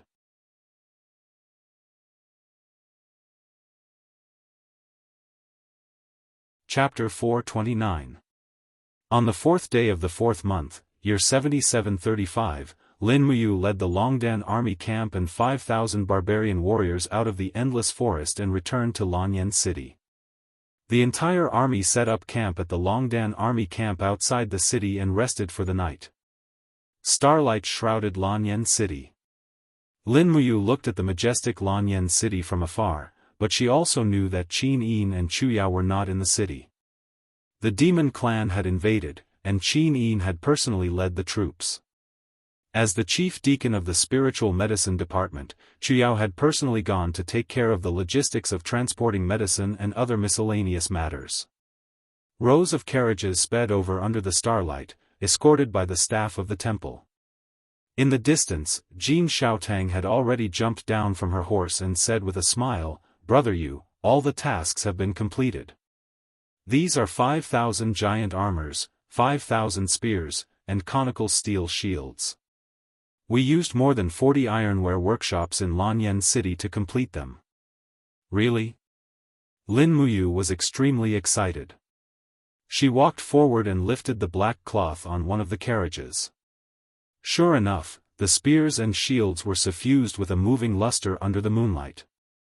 "Xiaotang, you've been a great help," Lin Muyu said sincerely. Jin Xiaotang pouted and said, "I've already stopped the business of the merchant guild. Otherwise, I wouldn't have been able to supply these weapons, provisions, and so on." Brother, you can't squeeze me anymore in the next few months. I want to properly manage the business of the Purple Flower Merchant Guild and make it prosper day by day. All right. Lin Muyu nodded readily and ordered, Prince Huang Shi, have the barbarian warriors carry the weapons and shields. Yes. Huang Shi's face was filled with excitement. Although the warriors of the Great Wildlands tribe were extremely strong, all of them used stone weapons. Their lethality was extremely limited, not to mention that their bodies were covered in armor. The carts of spears, shields, and armor were simply priceless treasures to the Wildlands tribe. They were more precious than anything else. Lin Muyu picked up a long spear and touched the edge of the spear. She remained silent. Jin Xiaotang smiled and said, the edge of this spear was tempered and polished, so it's a bit sharper than the weapons of the average imperial soldier. I think, she looked at those tall and sturdy barbarian warriors and said, I think with the physique and strength of these giant warriors, the sharpness of these spears is enough to penetrate the shell of an armor demon. Well, that's good. Thank you, Xiaotang. Stay and have supper with me tonight. Tomorrow, the Longdan army camp will be moved to the steel fence. I wonder how the situation there is. Jin Xiaotang's brows slightly knit as she said, it is not optimistic. 2 days ago Yu's letter was sent back and the news was that the demon race had crossed the Rice River and directly attacked the steel protective wall. The Empire's army suffered heavy casualties and those demon race seem to have gone crazy. Once the steel protective wall is unable to hold, one fear that Songnan province would vanish in a moment. Yeah. Lin Muyu muttered to herself for a moment, then said, let's go eat supper. Okay. After entering the camp, Jin Xiaotang's eyes widened as she looked at everything in the Longdan army camp. The life in the army camp was very novel to her. Far away, beside a bonfire, a beautiful young lady was roasting a deer leg. She was wearing a luxurious cloak and with one look, one would know who she was. Jin Xiaotang immediately bowed respectfully and said with a smile, this commoner girl Jin Xiaotang greets Princess Shi. Tang Xiaoxi turned around and smiled, Xiaotang? No need to stand on ceremony. Come. Let's eat together. And, thank you Princess Shi. At this time, Wei Chou, Situ Sun, Situ Shui and the other captaincy-level generals also came over and sat in a circle around the bonfire. Wei Chou frowned and said, Commander, the steel protective wall is in a state of emergency. How about, we march through the night? No. Lin Muyu shook her head lightly, we rushed all the way from the Forest of Infinity to Lanyan City. Everyone is exhausted and the warhorses need rest. We must have a good sleep tonight. Otherwise, even if the Longdan army camp reaches the steel protective wall, they won't have much combat power. I can't let everyone die for nothing. Eat quickly and sleep after eating. Yes, Commander. At night, the camp was bustling with people shouting and horses neighing. This time, Lin Muyu brought a total of nearly 110,000 soldiers, including 5,000 barbarian tribe soldiers, 50,000 demon tribe soldiers, and 50,000 Longdan army camp soldiers. In terms of combat power, they could be considered the best among the few large armies in the Empire. Lin Muyu also hoped that this army could bring a bright future to the Empire. After eating and sending off Jin Xiaotang, Lin Muyu stood outside the commander's tent and breathed in and out, refining the power of stars. The starlight in the entire empire seemed to have dimmed a lot. She closed her eyes and let the starlight fall on her body and slowly seep into her flesh. Thoughts flew in Lin Muyu's mind. Ever since she came to this continent, she was first chased by mercenaries in Silver Fir City, then by Jin Yifan's men in Lanyan City, then by Divine Lord Luo Lan when the Yihe kingdom rebelled. After that, she was resurrected with the help of the Demon Emperor and suffered a crushing defeat in Winter Frost City. She could be said to be the most miserable transmigrator in thousands of years, right? If one's fist wasn't strong enough, all the lofty words and ambitions were fake. But now, she had already stepped into the Saint Realm, and she had the 110,000 heroes behind her. It was time to show her ambition. Sensing the vigorous power of stars in her body, Lin Muyu felt that the fighting aura in her dantian was overflowing, and the two martial souls in her will see, the seven luminaries' holy gourd and the god-binding chains, were shrouded in a pale blue light, suffused with faint starlight. It was the nebula fighting aura. I've already stepped into the middle stage of the first heaven of the Saint Realm. The next step is to continue raising my cultivation and cultivate the nebula fighting aura into the radiant sun fighting aura, which all Saint Realm experts are most proud of. At that time, I'll be close to the pinnacle of the Saint Realm, and breaking through to the second layer of the Saint Realm is just a matter of time. With a satisfied smile on his face, he couldn't help but smile. He turned around and lifted the curtain to enter the commander's tent, only to see that on the other bed in the tent, Tang Xiaoxi was already sleeping peacefully. Her sleeping face was very beautiful, and her breathing was even. Her body was covered by a princess's cloak, and a wisp of starlight fell on her face, making her look indescribably beautiful. Lin Muyu gently pulled the cloak, covering Tang Xiaoxi's exposed snow-white arm, then turned around and went to her own bed, leisurely falling asleep. The high-ranking generals in the Longdan army camp all knew how close Tang Xiaoxi and Lin Muyu were, and there was actually nothing wrong with the two of them sleeping in the same tent. After all, the empire was in chaos, and powerful enemies were everywhere. Whether it was the Iha country or the demon race, they all wished for Lin Muyu and Tang Xiaoxi to die. It was also expected that they would send people to assassinate them. Therefore, it was also good for the two of them to stay together and take care of each other. After a night of deep sleep, dreams were endless. The dreams were red and green, and countless past events flew past one by one. When Lin Muyu woke up, drops of dew were dripping from the tent, landing on her cheeks. Tang Xiaoxi also slowly woke up. A pair of beautiful eyes looked at Lin Muyu, then looked at her own hair, stuck out her tongue, and said with a smile, "I want to comb my hair first. Can Mu help me?" "Okay." Lin Muyu also helped Qin Yin comb her hair, and this feeling was still vivid in her mind. Tang Xiaoxi's hair was soft, and strands of black hair slid in the palm, making people feel intoxicated. Not long after, the war drums rumbled outside, and the three armies set off. In the Cangnan province, the war was still in full swing, and the sound of war drums was endless. This was already the 7th day since the demon race attacked the steel protective wall. The Empire army relied on the steel protective wall to resist the demon race for 7 days and 7 nights, and they were not defeated. The city wall was full of crisscross traces of sabers and axes. Although the demon race's catapults were clumsy, the huge rocks smashing on the city wall were still chilling. Feng Jixing, carrying the bloody wind cutter, walked step by step through the pile of corpses, frowned, and said, "Treat the wounded as soon as possible." Zhang Wei's voice choked for a moment, and said, "Commander, our imperial army has lost nearly 10,000 brothers. Moreover, Great Deacon Chu Yao's side has also run out of medicine. Last night, dozens of brothers died of pain." Feng Jixing's face was full of fatigue, and the smoke of war had blackened his originally handsome face. The white imperial forest cloak draped behind him was also covered with gun holes and sword marks.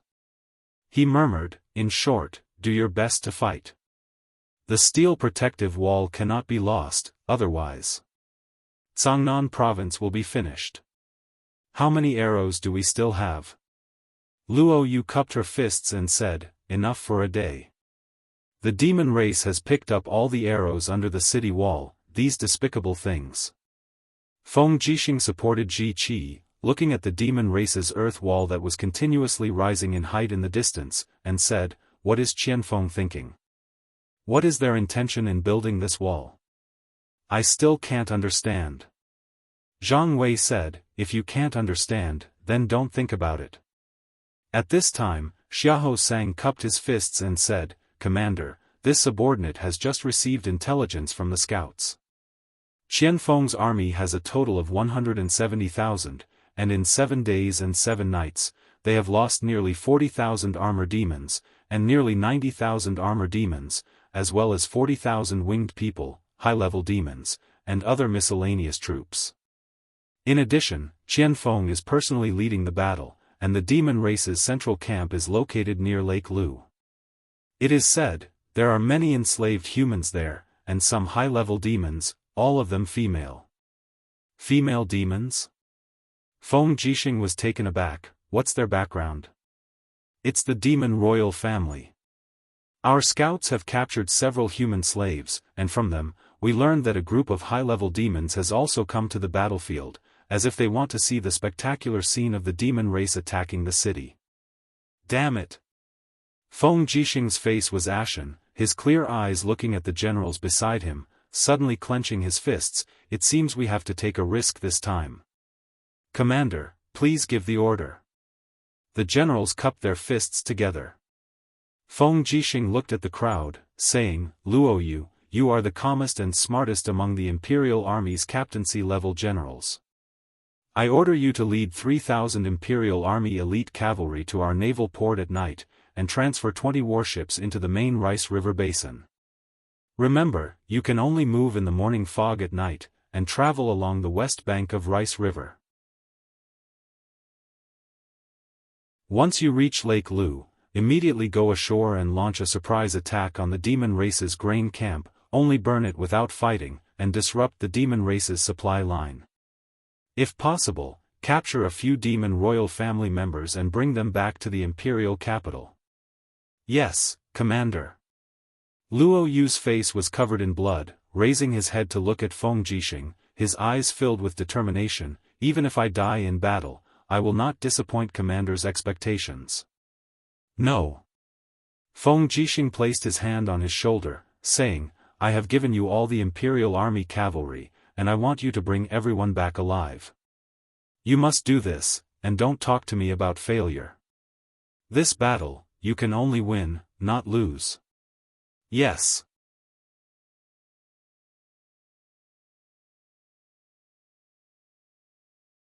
Chapter 430. A light drizzle began to fall. The rain in spring was always unending. The raindrops slowly flowed down along Qin Yin's delicate facial features. She blinked her eyes and lowered her head to wipe the rainwater off her face. She continued to look at the rising demon wall in the distance. On the side, Chu Chu, Feng Jixing, Xiang Yu, Su Yu, and the others stood guard. Your Highness. Su'er cupped her fists and said, Qianfeng's main force is in front of us. It seems like Qianfeng wants to defeat us at our strongest defense. This arrogant demon marshal. Xiang Yu gritted his teeth and said. Qin Yin squinted her beautiful eyes and said, Our top priority is to know Qianfeng's thoughts. Why did he build such a high wall? Duke Lan, grandfather, can you guess it? Tang Lan held onto the battlement as rainwater slowly flowed down her aged palm. Her pair of turbid eyes looked into the distance and said, The demons' siege weapons are not excellent. This is also the reason why their siege ladders and siege towers have not been able to break through the steel protective wall. If they had cast a layer of steel armor on the siege towers, I believe that the steel protective wall would have been broken long ago.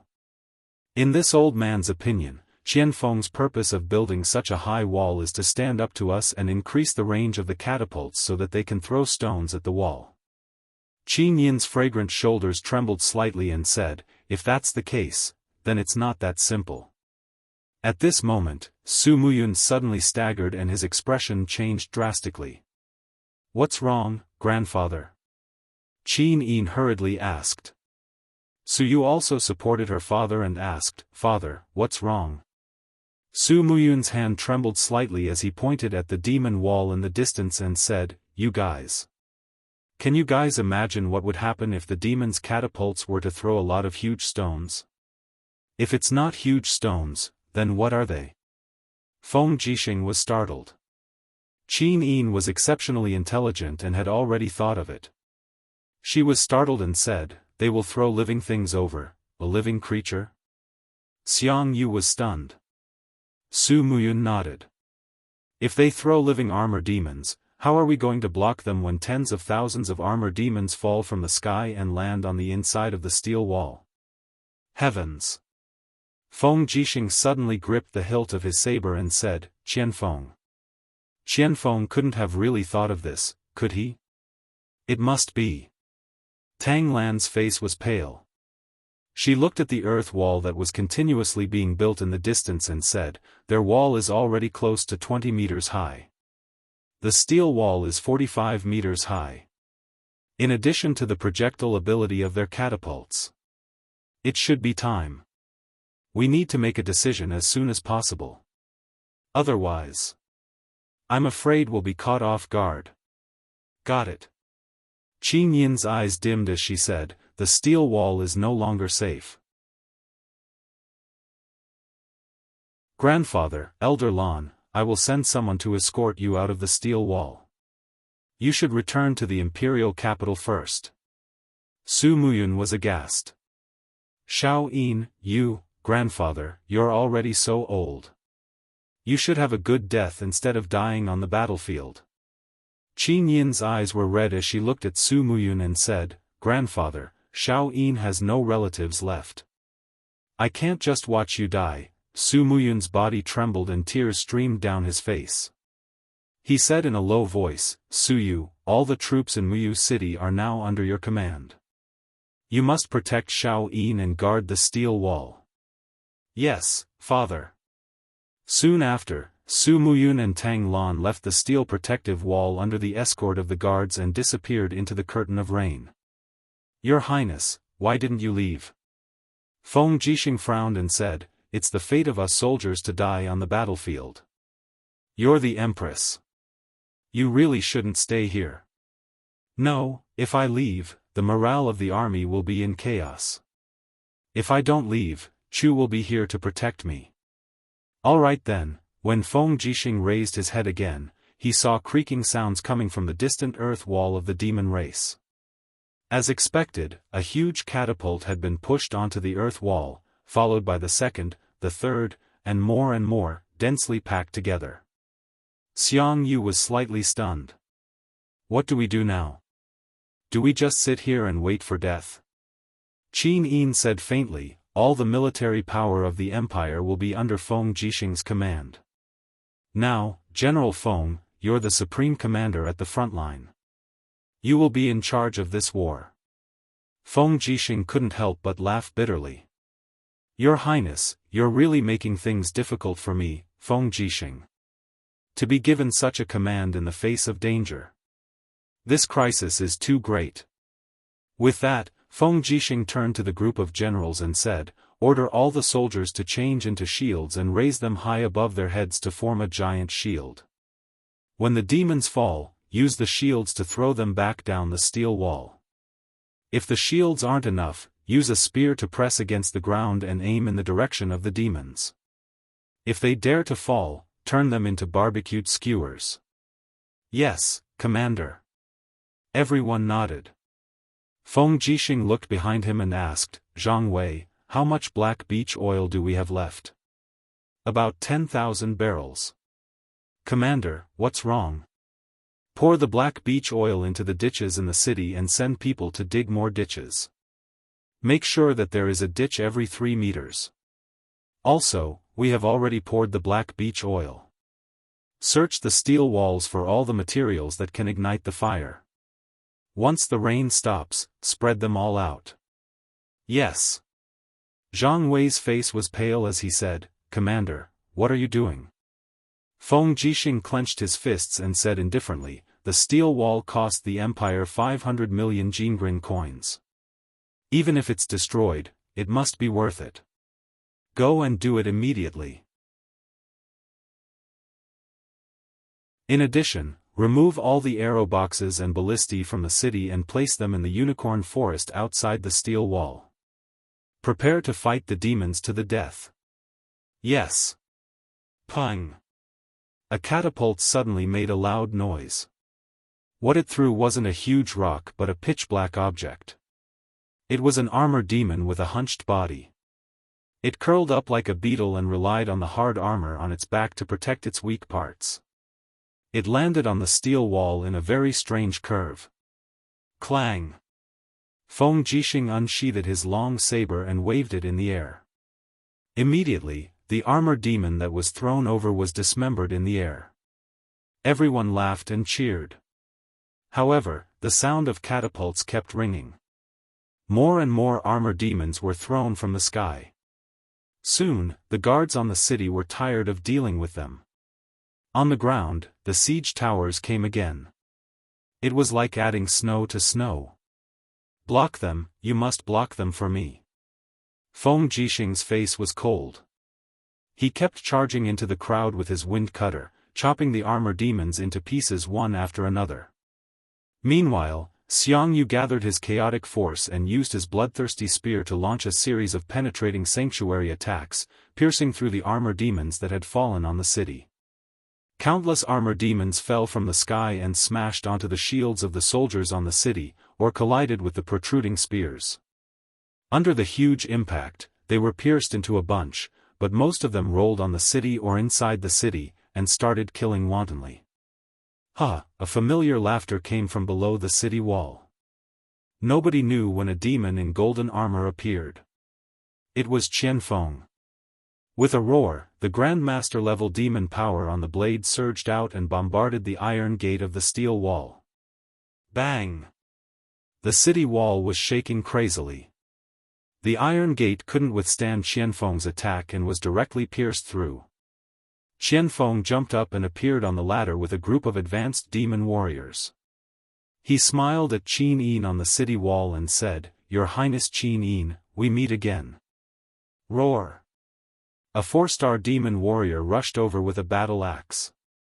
With a roar, he swung the axe at Qin Yin's shoulder. Bang!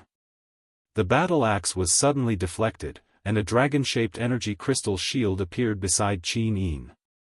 It was the third form of the Dragon Slayer incantation, the Sacred Dragon Shield. Qin Yin's purpling sword struck out at lightning speed, and with the power of the true dragon god binding chains, it pierced through the demon sex expert's shoulder. With a pft sound, blood splattered everywhere.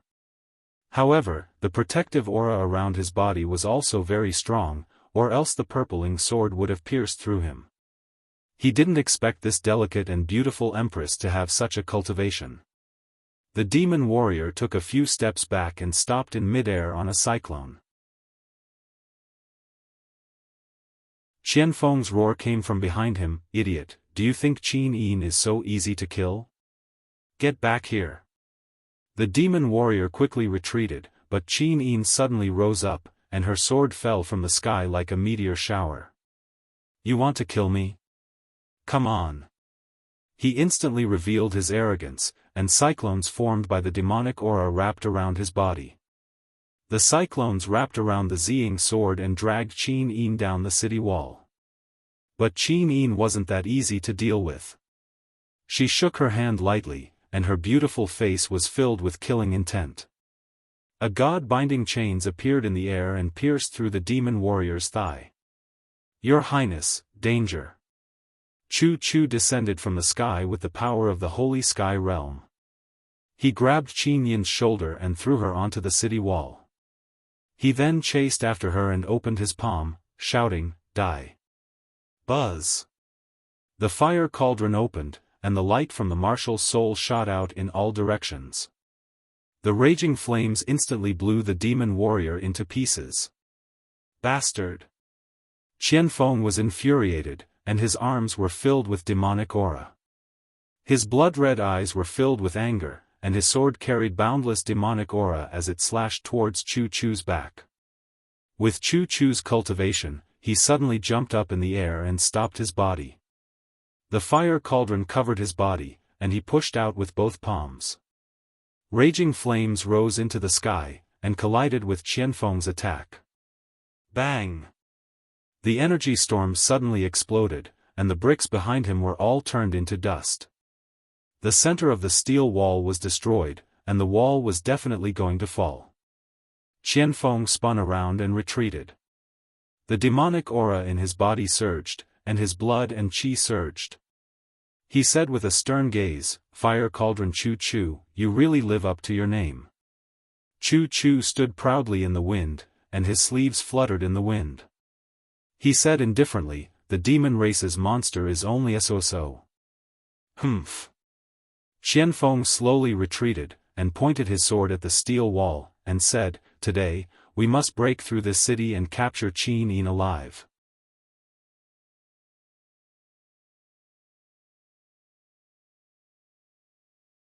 Chapter 431. The fierce battle lasted for 2 days and 2 nights.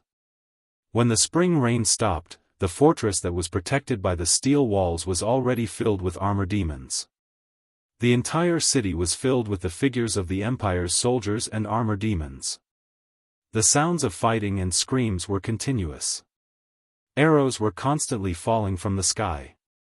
That was the attack launched by the winged demon army from the sky. Bang! A section of the city wall collapsed. This steel wall that cost 500 million Jinin coins was ultimately unable to stop the invasion of the demon race. Among the broken bricks of the city wall, countless soldiers and armor demons were still fighting, as if they would never stop. On the main road of the fortress, a group of Imperial Guards surrounded the Empress and retreated. The commander of the Imperial Guards, Qin Yan, carried a long spear and was surrounded by the radiance of the dragon-scale armor. He said in a low voice, "Your Highness, quickly leave the city. I will hold them off for a while. You have to be careful. Quickly follow me." Qin Yin said. "Got it." Qin Yan urged his horse to turn around and rushed over with his long spear. The radiance of the dragon-scale armor expanded greatly, protecting Qin Yan and his horse. The long spear was thrust out 3 times in a row, piercing through the throats of a few armor demons. At the same time, the dragon-scale armor was continuously shaken, and golden radiance continuously burst forth. This also caused the youngest commander of the Empire to frown, and blood flowed out from the corner of his mouth. Fortunately, a large group of soldiers and horses charged over from the back. It was the group led by Feng Jixing. "Blow the conch horn. Retreat!" Feng Jixing ordered loudly. Very quickly, the unique conch horn of the Empire sounded in the city. This was the signal for a general retreat. A group of Imperial Guards carrying shields took on the task of bringing up the rear. They retreated step by step from this city that had already been occupied by the demon race. Behind them, the black mass of armor demons attacked wildly. There were at least 10,000 armor demons in the fortress. In addition, there were about 1,000 soldiers of the Empire. "All of you, get out of the city!" Feng Jixing ordered loudly. Qin Yan had no choice but to lead the soldiers out of the city. Feng Jixing, on the other hand, dashed to the top of the inner city gate in 2 or 3 steps. With a quick spin of his wind cutter, he chopped off the noose on the iron gate with a dang sound. The iron gate fell down with a loud bang. When he looked into the city again, he saw hundreds of Imperial Army soldiers being surrounded by the armor demons, constantly being besieged and killed. "Commander!" Achillearcha's face was covered in blood, but he still waved his saber and shouted, "Hurry up and leave. If we die, then we die. Commander, you're so precious, you can't die here." Feng Jixing gritted his teeth and rushed up the walls of the inner city step by step. He looked back at the Imperial army that was being massacred in the inner city. Tears swirled in his eyes as he muttered, "Brothers, your sacrifice will be worth it." Shwa shwa, a wisp of flame appeared on the edge of the saber. Feng Jixing launched a fierce strike at a group of armor demons who rushed forward to take down him, a commander-level battle general. Boom! The saber light cut open the bodies of a group of armor demons, and the flames fell on the ground. Immediately, the black beach oil in the city's ditches quickly ignited and spread everywhere. In an instant, the entire mountain forest stronghold with steel walls became a sea of fire. It was unknown how many Imperial soldiers were still trapped inside, but it was certain that more armor demons would die in this sea of fire. Feng Jixing carried his saber and jumped down from the city wall with bloodshot eyes. He took the warhorse from his subordinate and mounted it, saying, "Retreat, wait for the demons in the unicorn forest." Yes. Everyone left one after another. In the distance, there was only the rising smoke from the fortress and the remnants of the battle that was still going on in the fortress. Feng Jixing's face was livid. He didn't know how many soldiers of the Empire had been burned to death by this fire, but he knew that if this fire didn't start, the devil race would definitely charge straight in. By then, even Qin Yin wouldn't be able to escape. When night fell, the sparks in the unicorn forest lit up. The temporary central army tent was extremely simple and crude, and the neighing of warhorses could be heard in the surroundings. Qin Yin sat quietly in the commander's seat, looking calm. Beside her, Chu Chu, Feng Jixing, Xiang Yu, Su Yu, and the others were also silent. In the end, Zhang Wei could not bear it any longer and said, "The steel protective wall has already been broken. The intelligence from the front is that there are at least 100,000 demon soldiers quickly gathering. Before long, this 100,000 army will appear in the unicorn forest. How should we stop them?" Xiang Yu said, "Your Highness, I suggest that we withdraw and defend Wugu City. Wugu City has been operating for many years. The city is strong and has abundant food reserves. It can be used as a strong city to defend." A trace of displeasure flashed in Su Yu's eyes. There are still 4 or 5 days to travel from here to Wugu City. The cavalry can quickly reach Wugu City, but the infantry is destined to be hunted down and killed by the demons. We still have nearly 300,000 troops in our hands, and almost 80% of them are infantry. Do we want to bury these imperial main forces? Zhang Wei said, "Moreover, there is no continuous city pass around Wugu City to block the demons. Qianfeng is so cunning. He can command the demon army to bypass Wugu City and directly attack the imperial capital." Xiang Yu's face was ashen. Apart from this method, there is only a decisive battle.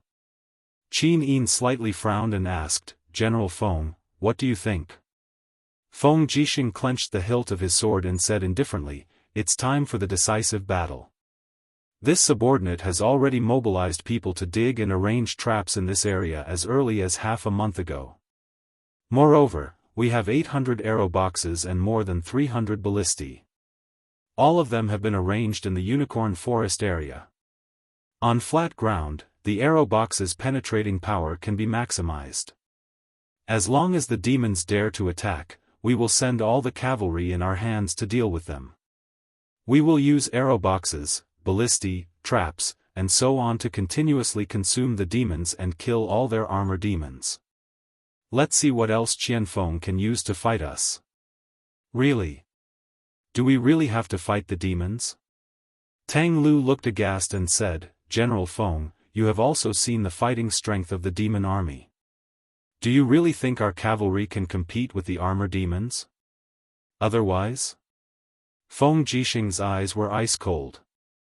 He raised his hand and pointed to the west and said, "Five Valley City, Lanyan City, Qihai City, Muyu City, and hundreds of cities and thousands of counties of the empire are there. If we don't fight to the death with the demons here today, are we going to watch helplessly as the empire's territory is trampled by the demons and our people are slaughtered by the demons? Lord Tang Lu, don't forget that we are wearing the empire's military uniform and should do what we should do." On the side, Imperial Guard Deputy Commander Xiahou Sang cupped his fists and said, "Reporting to Your Highness and Lord Commander, we have just received a letter saying that Commander Lin Muyu of the Longdan Army Camp is rushing over from Lanyan City with 110,000 elite troops. They will arrive at Five Valley City in about 5 days to reinforce us." "Great." Feng Jixing's eyes lit up and he said with a smile, "As long as we resist the Qianfeng Corps here for 5 days, when use 110,000 troops arrive, we will definitely be able to turn defeat into victory." A smile finally appeared on Qin Yin's beautiful face and she said, everything will be according to General Feng's arrangements. Yes, this general will not disappoint the Lord. Early in the morning, the faint cries of strange beasts came from the unicorn forest, but no one paid attention to the wild beasts and the beautiful flowers and trees in the surroundings. A thin mist shrouded the middle of the forest, turning into a trace of rain that fell on the armor and battle robes. The densely packed imperial heavy cavalry all stood beside the warhorses, holding weapons in their hands, their faces full of solemnity. A little further away, there were 12 square formations of heavy shield and spear battalions, all equipped with heavy shields and spears. Every 5,000 people formed a circle, forming a heavy armor battle formation in the forest. In the mist, Qin Yin, Su Yu, Tang Lu, Tang Tian, and the others were all standing on the viewing platform that couldn't be considered too high. The corners of Xiang Yu's mouth curled up and he said with a smile, "Is this the Qianquan battle formation passed down by ancestor Xiang Wentian?" "That's right." Feng Jixing nodded and said, "The Qianquan battle formation grows and grows endlessly, and it is very difficult for the demons to break through our dense battle formation in this forest terrain. The mist is very thick, and the demons can't see clearly, neither can we. But to use the drum to direct the changes in the battle formation, we should already have the advantage of the right time and the right place." Xiang Yu couldn't help but sneer, "I didn't expect General Feng to have studied the ancestors' battle formation so thoroughly." Feng Jixing frowned and didn't say anything.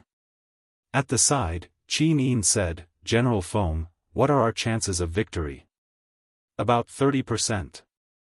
Feng Jixing's expression was solemn as he said, "The Armored Demon Legion has a large number of people, and they also have the cooperation of the Winged Person Legion and the high-level demons. Even if we use the Qianquan battle formation, I'm afraid we won't have more than 50% chance of victory." Su Er was startled. Then what's the meaning of us fighting the demons in the unicorn forest?" "Consumption."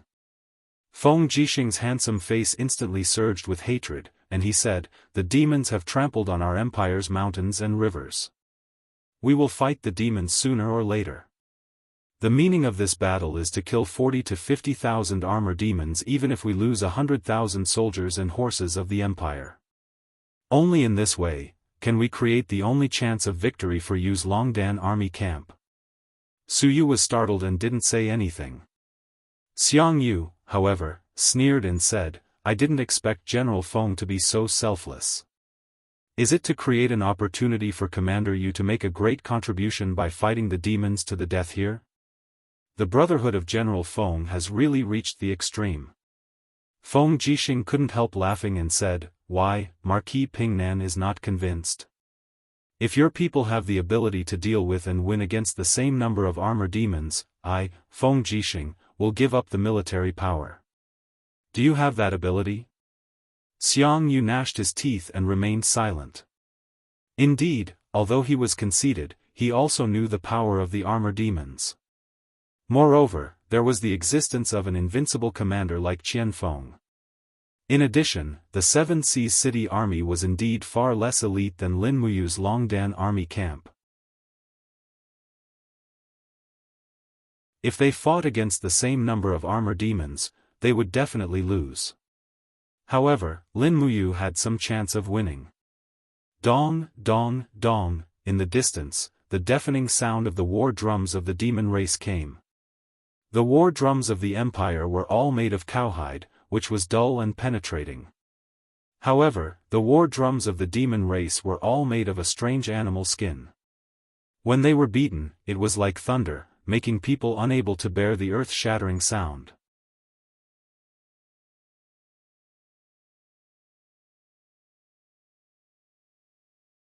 Chapter 432.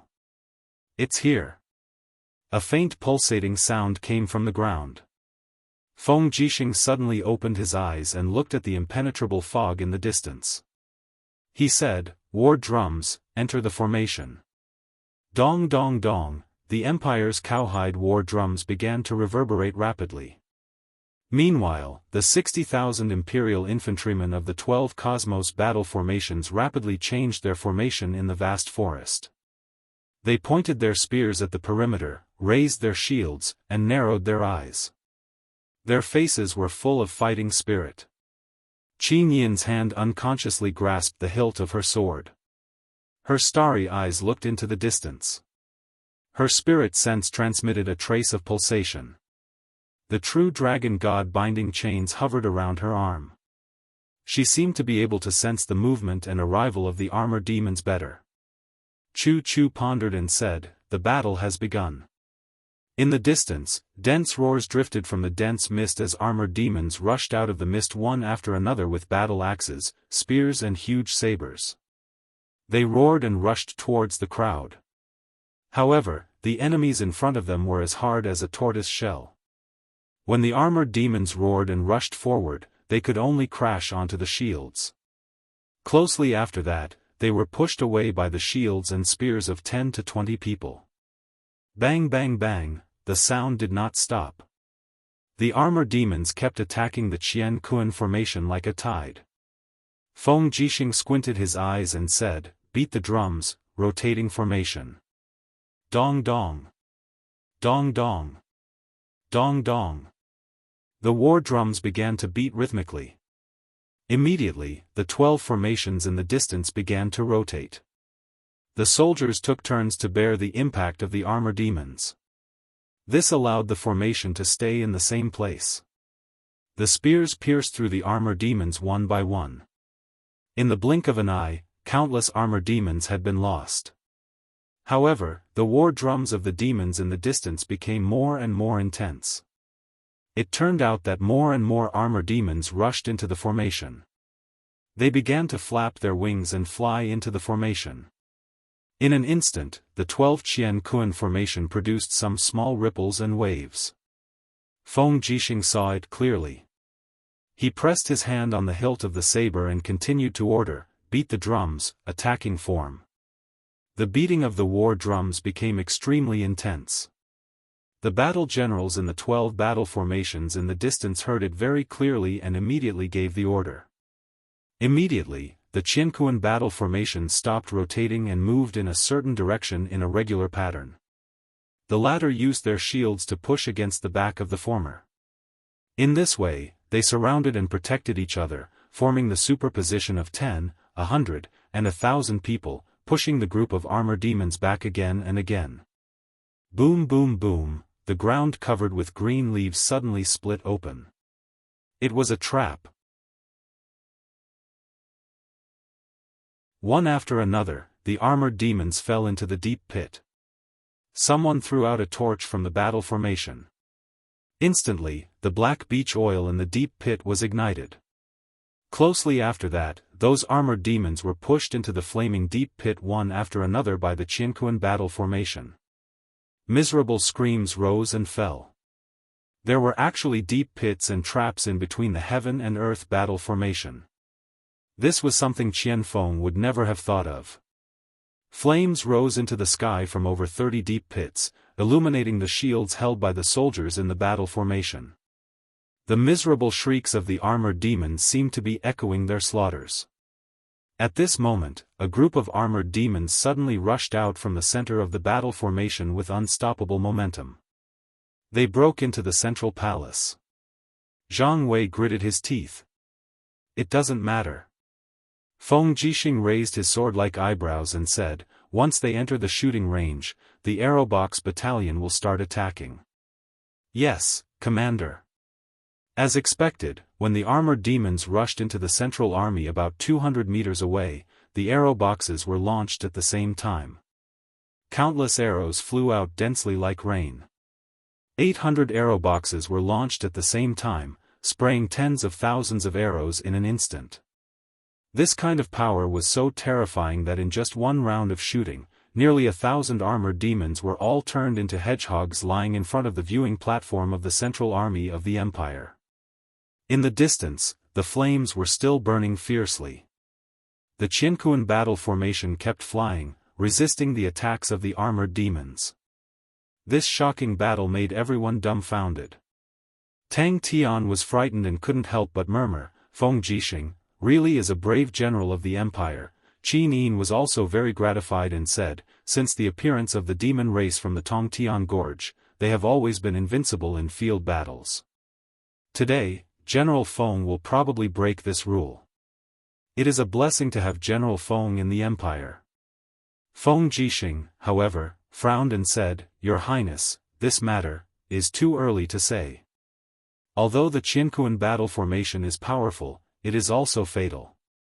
What is it? Qin Yin asked. Physical strength. Xiang Yu, who was on the side, continued the question and said, the Qianquan battle formation is too demanding on the physical strength of the soldiers. Constantly changing the battle formation can exhaust all the strength of a soldier in 2 hours. Moreover, the attacks of the demon race are endless, so the Qianquan battle formation can only delay them for a moment, but can't keep the demon race in the unicorn forest. Feng Jixing nodded and said, just as Marquis Pingnan said, time is limited. This general can only train these 60,000 soldiers to form the Qianquan battle formation. When their physical strength is exhausted, the Qianquan battle formation will probably be useless. This general will send the cavalry to deal with them and use the white drill arrows left by you to kill the armored demons from afar. Together with the arrow boxes and ballistae, they will continue to consume the demon race's strength. As long as they can, we will try to buy as much time as possible for the Longdan army camp. Qin Yin gently nodded and said, then I'll have to trouble General Feng. The sound of the war drums became more and more intense, and the battle seemed to be more fierce. Over the past 2 hours, numerous armored demons had been buried in the sea of fire. However, the armored demon corps continued to attack the Qianquan battle formation as if they were inexhaustible. Many armored demons leaped into the formation and started a massacre by waving their battle blades. As for the soldiers who had run out of strength, they could only resist to the death. When more than a dozen battle formations began to shake, a layer of sweat appeared on Feng Jixing's handsome face. His arms trembled slightly and his eyes were like torches as he said, beat the drums, withdraw the formation. Cavalry, prepare to attack. Dong dong dong. Dong dong dong. Dong dong dong. As soon as the war drum sounded 3 times, the 12 Qianquan battle formations that had begun to shake and collapse changed rapidly. Each battle formation was divided into more than a dozen small battle formations, each holding a shield to face the enemy, but they moved back and withdrew from the battlefield step by step. This was probably the best way to reduce the loss of retreat. As a founding hero, Xiang Wentian's battle formation was so exquisite. Get on the horse. Qin Yen turned over and mounted the warhorse. Holding the iron spear, he cupped his fists and said, Your Highness, I'm leading the army to attack. Feng Jixing also walked forward with the saber in his hand and took the warhorse from the servant, saying, I'm going too. Your Highness, take care. Qin Yin opened her eyes wide and looked at the two, be careful and come back alive. Yes. As the war drum sounded, the less than 40,000 heavy cavalries of the Empire stationed on the steel protective wall mounted their horses one after another and launched an attack on the armor demon legion, covering the retreat of the infantry formed by the Qianquan battle formation. From afar, a round of white drill arrows was shot, and a large number of armor demons fell into a pool of blood. However, even more armor demons rushed over, baring their fangs and brandishing their claws. Feng Jixing immediately urged his horse to gallop back, using the advantage of distance to continue using archer and cavalry tactics to kill armor demons. When the armor demons got close to the arrow box's firing range, they would immediately be brutally killed. The jungle was filled with a strong smell of blood. No one knew how many people and demons were killed in this battle. They only knew that there were corpses everywhere on the ground, and those armor demons' corpses that were burned in the deep pits had turned into tiny black dust and scattered in the wind. On the other side of the battle formation, the temporary camp of the armor demons. Qianfeng sat on the martial seat, holding the sword hilt and looking at the battle scene in the distance with a pale face. Marshal, humans are about to reach the end of the road. A higher demon of captaincy level said with a smile. The end of the road? Xian Feng raised his head and looked at him, his gaze cold as he said, there are many talents among the humans, this Feng Jixing is so proficient in the art of battle formations, how can we allow him to live in this world? Once there is a chance, we must kill Feng Jixing. Long Qianlin killed more than 20,000 armor demons of Lei Chong in the Battle of Lingnan, which was already a shame to the Protoss race. Today, Feng Jixing made me, Qian Feng, taste the shame of failure again. I must use Feng Jixing's blood to wash away my shame. Order the Wing Men Legion to fly over their battle formation and burn the human army's food supplies along the way. Without food, I want to see how Feng Jixing can fight with me. Yes, I understand. Captaincy smiled and said, Marshal, it seems that the Qin Empire has decided to fight with us in the Unicorn Forest. We will definitely win this battle and behead countless people. How about I send someone to Lake Lu to pick up the first princess and the little princess? After they see your great achievements, they will definitely put in a good word for you in front of the Saint Emperor. You may even have the chance to marry one of the two princesses. No need. Qian Feng frowned and said, are there any movements from the Qin Empire's naval warships? No, the Wing Men scouts we sent haven't reported back yet. Qian Feng was shocked and said, idiot, quickly send an elite high demon army back to Lake Lu to protect the two princesses. My God! How could I be so stupid? Marshal, what do you mean? Feng Jixing could have sent the naval warships to bypass our line of sight and attack our food supplies and the two princesses. Didn't you think of that? We, a group of high-ranked demons with the rank of senior officers, were stunned. In the night, the north bank of the Lu Lake was ablaze. A group of human cavalries flew by and constantly threw fire sticks into the piles of grains of demons. Piles of grains were quickly ignited. However, the armored demons didn't dare to water them at all. Their wings were flammable, and the oil in their bodies was the best material to ignite the fire. They were born to be afraid of fire, so how could they dare to extinguish it? Deputy Commander, there are people blocking us in front. They are high-ranked demons, but there are not many of them. Kill them. Luo Yu pulled out her sword and said with a murderous look. Thousands of cavalrymen charged forward. Amidst the flames, Luo Yu could vaguely make out two sword-wielding girls among the demons. She immediately ordered, don't kill those two female demons, I want them alive. Kill the rest. How could dozens of high-ranked demons resist the attack of thousands of human cavalries? The hands of the two purple-eyed girls trembled a little as they held the rapier. The younger one had an extremely gentle voice as she murmured, Sister, are we going to die here? Dying on the battlefield is the pride of the god race. Ning, don't be afraid. I'm with you. Okay.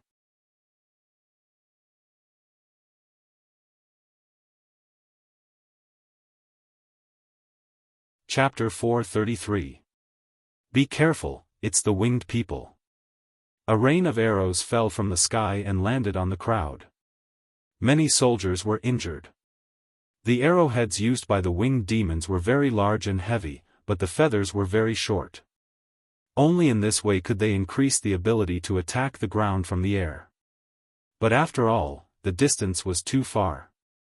When the arrowheads fell, they were already powerless and could not cause fatal damage. They could only play the role of a nuisance. After a round of killing, Feng Jixing returned to the spectator stand and wiped the blood on his face. A few arrows landed on his body and were bounced off by his battle armor. He said respectfully, Your Highness, the attack of the demons seems to be more fierce on the second day. Qin Yi nodded, General Feng, it's been hard on you. Su Yu squinted her beautiful eyes and said, Qian Feng's strategy is not that simple. After our soldiers recovered their strength, they reformed the Qianquan battle formation, but the momentum of the demons' attack has weakened again and again. Qian Feng most likely plans to attack from other places. That's right. Feng Jixing said, the scouts have found new information. Qianfeng secretly ordered 2 armor demon armies to go to the north and south sides of the unicorn spirit beast. He probably wants to attack from the 2 sides of our battle formation and directly attack our command camp. Qianfeng is a cunning villain. Xiang Yu gritted his teeth. Su'er was stunned and asked, then what should we do? Feng Jixing smiled faintly, if we don't command the camp, they will lose their target. I mean, Your Highness and the other commanders will go into battle and attack the armor demon camp with Feng Jixing. Lord Chu Chu will protect Your Highness. In this way, Qianfeng's plan will naturally fail. Okay. Qi Ni nodded and said, bring my horse. Chu Chu and the others went out one after another. This was a battle that concerned the survival of the empire. No one could stay out of it. The sound of fighting soared into the sky. More than half of the unicorn forest had become a battlefield. The smell of blood wafted for hundreds of miles. The sound of horse hooves and the raging roars of the armor demons could be heard everywhere. Nearly 300,000 human soldiers fought fiercely in the unicorn forest for 3 days. In the end, more than a third of their troops had been killed, and more than 2/3 were injured. What was even worse was that their supply route had been cut off by the winged demon army, and most of their rations had been burned. The army had already entered a phase of food shortage. Moreover, the standard arrows used in their quivers had been used up, and even their most elite weapons had been lost. At night, amidst the flickering candlelight, Feng Jixing tightened the belt on his armor. The Empire's emblem on the shoulder of his military uniform shone with a golden luster under the candlelight. He frowned and asked, is everything ready? Zhang Wei cupped his fists and said, ready, the frontline troops have already retreated. Where's His Highness? Xiahou Sang personally led 3,000 Imperial Army brothers to protect him, but His Highness insisted on retreating with the army, so he didn't leave in advance. Sigh, Feng Jixing frowned. Her Highness is like a bright star that can illuminate the 3 armies and raise the morale of the Empire's soldiers. But she's being too willful at this time. If she doesn't leave, she'll drag the 3 armies down. Go immediately, protect His Highness and retreat immediately. Say that it's my order. Yes, I'll go. Zhang Wei cupped his fists and retreated. Feng Jixing walked out of the barracks with his saber in hand, only to see that the soldiers around him were already packing up and preparing to retreat. At this moment, a shout suddenly came from afar. A scout galloped over and shouted, General Feng, something bad has happened. The demons are attacking at night. Attacking at night? How long will it take? In the time it takes for a stick of incense to burn. How can they be so fast? The armor demons need at least an hour to run here. It's not the armor demons, it's the heavy cavalry of the demons. What? The demons have heavy cavalry? Yes. The scout panted and said, at least 30,000 heavy cavalry. This lowly one vaguely saw that some of the heavy cavalry were humans. They should be formed by the slaves of the demons. Damn it! Feng Jixing mounted his horse with his saber in hand and shouted, all troops retreat. Brothers of the 1st Battalion, stay with me to resist the enemies and cover the retreat of the other battalions. Don't take any of the supplies and provisions. Destroy all the arrow boxes and ballistae. Don't leave any for the demons. Yes. Over 5,000 heavy cavalries were quickly gathered. Under the leadership of Feng Jixing, they went straight to the surprise troops of the demons. In the distance, the armors of the heavy cavalries of the demons were shining coldly under the moonlight. They were rushing at the temporarily formed infantry defense line outside the camp. However, how could those imperial infantries be their opponents? They were all killed in the blink of an eye. Kill! Waving his wind chopper saber, Feng Jixing took the lead and rushed out. Thousands of cavalries behind him also rushed out fearlessly. In the blink of an eye, they fought with a group of high-level demons and human cavalries. Blood quickly spread in the camp. After the cavalries, the armor demons corps quickly arrived.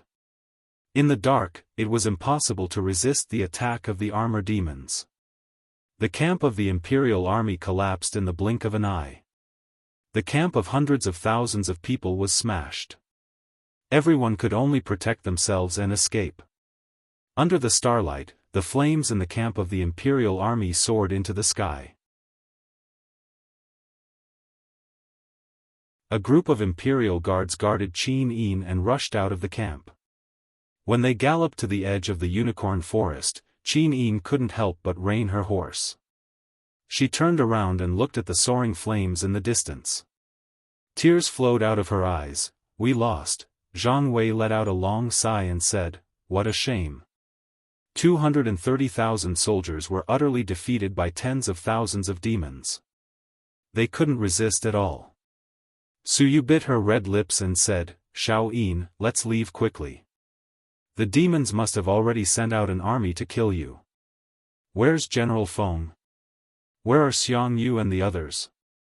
Zhang Wei said, "General Feng is leading the brothers of the 1st Battalion to bring up the rear. They should be fighting with the heavy cavalries of the demon race now. General Xiang Yu has led an army of Qihai City to break through the south. I don't know the current situation. Your Highness, let's leave quickly. If we don't leave now, it will be too late." "Where else can we go?" Qin Yin asked faintly. Su Yu said, "Further ahead is the main road to Wugu City, but, once we go to Wugu City, we will lead the demons who are chasing us to Wugu City, which will lead to the fall of Wugu City. In my opinion, why don't we go north and lead the demons into the Dragon Forest? We can take advantage of the fact that they don't know the terrain to deal with them and buy more time to defend Wugu City. What do you think, Your Highness?" "Okay." Qin Yin nodded. "How many people do we have left?" "There are only about 8,000 people here," Zhang Wei said.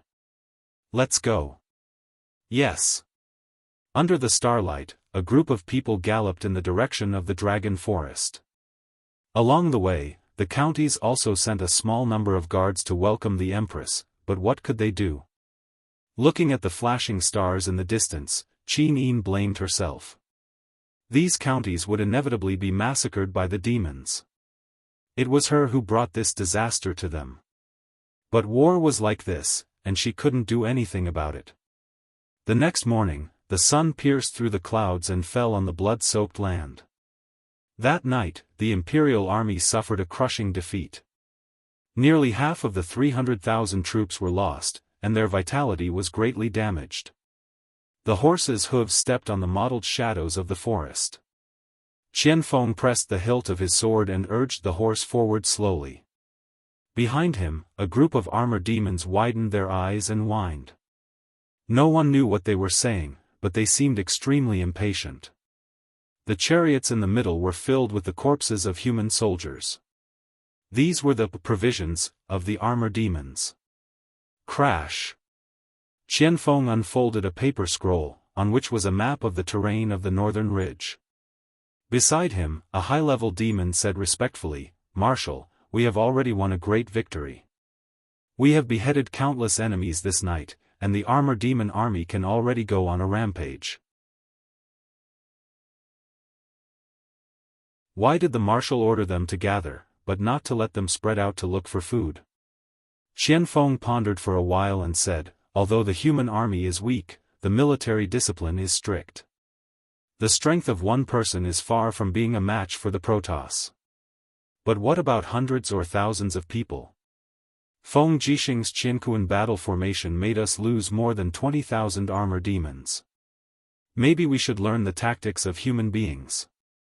I restrained the armor demons just to achieve a greater victory. Now that we have entered the core area of Cangnan province, there is no need to kill more people. Pass down the order to gather the armor demons and continue to advance with me." "Yes. Marshal, our next goal is..." Qianfeng gently pointed at a small place on the map and said, "It's here. Wugu City, one of the richest cities of human beings. It is the capital of Zhangnan province. As long as we take over Wugu City, we can nail a poisonous thorn in the territory of the Qin Empire, making them unable to pull it out. Yes. Captaincy nodded and said, I will mobilize all the armor demons and go straight to Wugu City. No. Qianfeng shook his head and said, Lianxiao, as one of the smartest generals of the Protoss, why haven't you learned how to fight a good war? If we can take Five Valleys City with less effort, then why not? Marshal, what do you mean? Qianfeng's eyes flashed a cold light and said, select 1,000 people from our slaves, and let them wear the uniforms of Feng Jixing's subordinates, the Imperial Army. They will ride to Wugu City on horses to deceive them into opening the city gate. Then, we will cooperate from the inside and the outside. The Armor Demon Army will attack in one fell swoop. I want to take over Wugu City, one of the 7 famous cities of the Empire, without bloodshed. Yes, Marshal. At this moment, suddenly a winged person fell from the sky. With a pale face, he cupped his fists and said, Marshal, something bad has happened. What's the matter?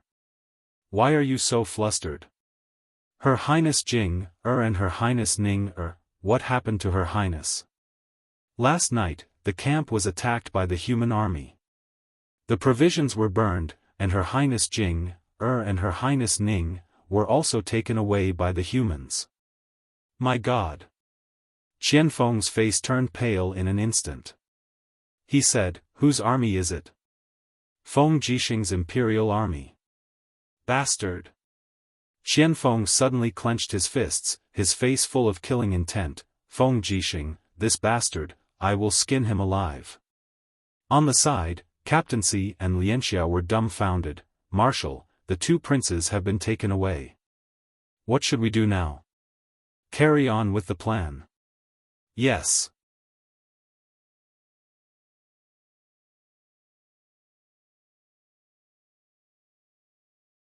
Chapter 434.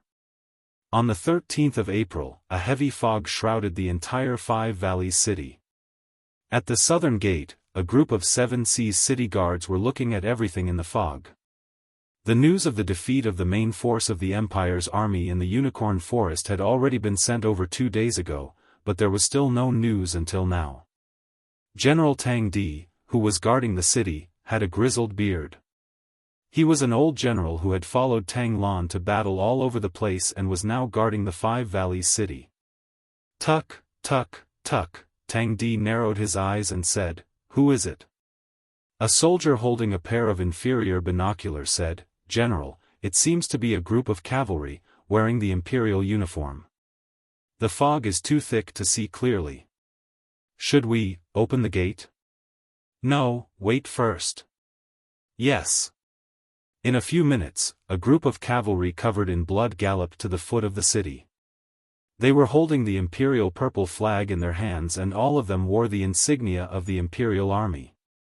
A Chiliarch carrying a spear anxiously came to the foot of the city and shouted, who is the general? Tang Di walked to the edge of the battlement and cupped his fists. Five Valleys City's 5th-rank Deputy General Tang Di is here. May I ask who is the general?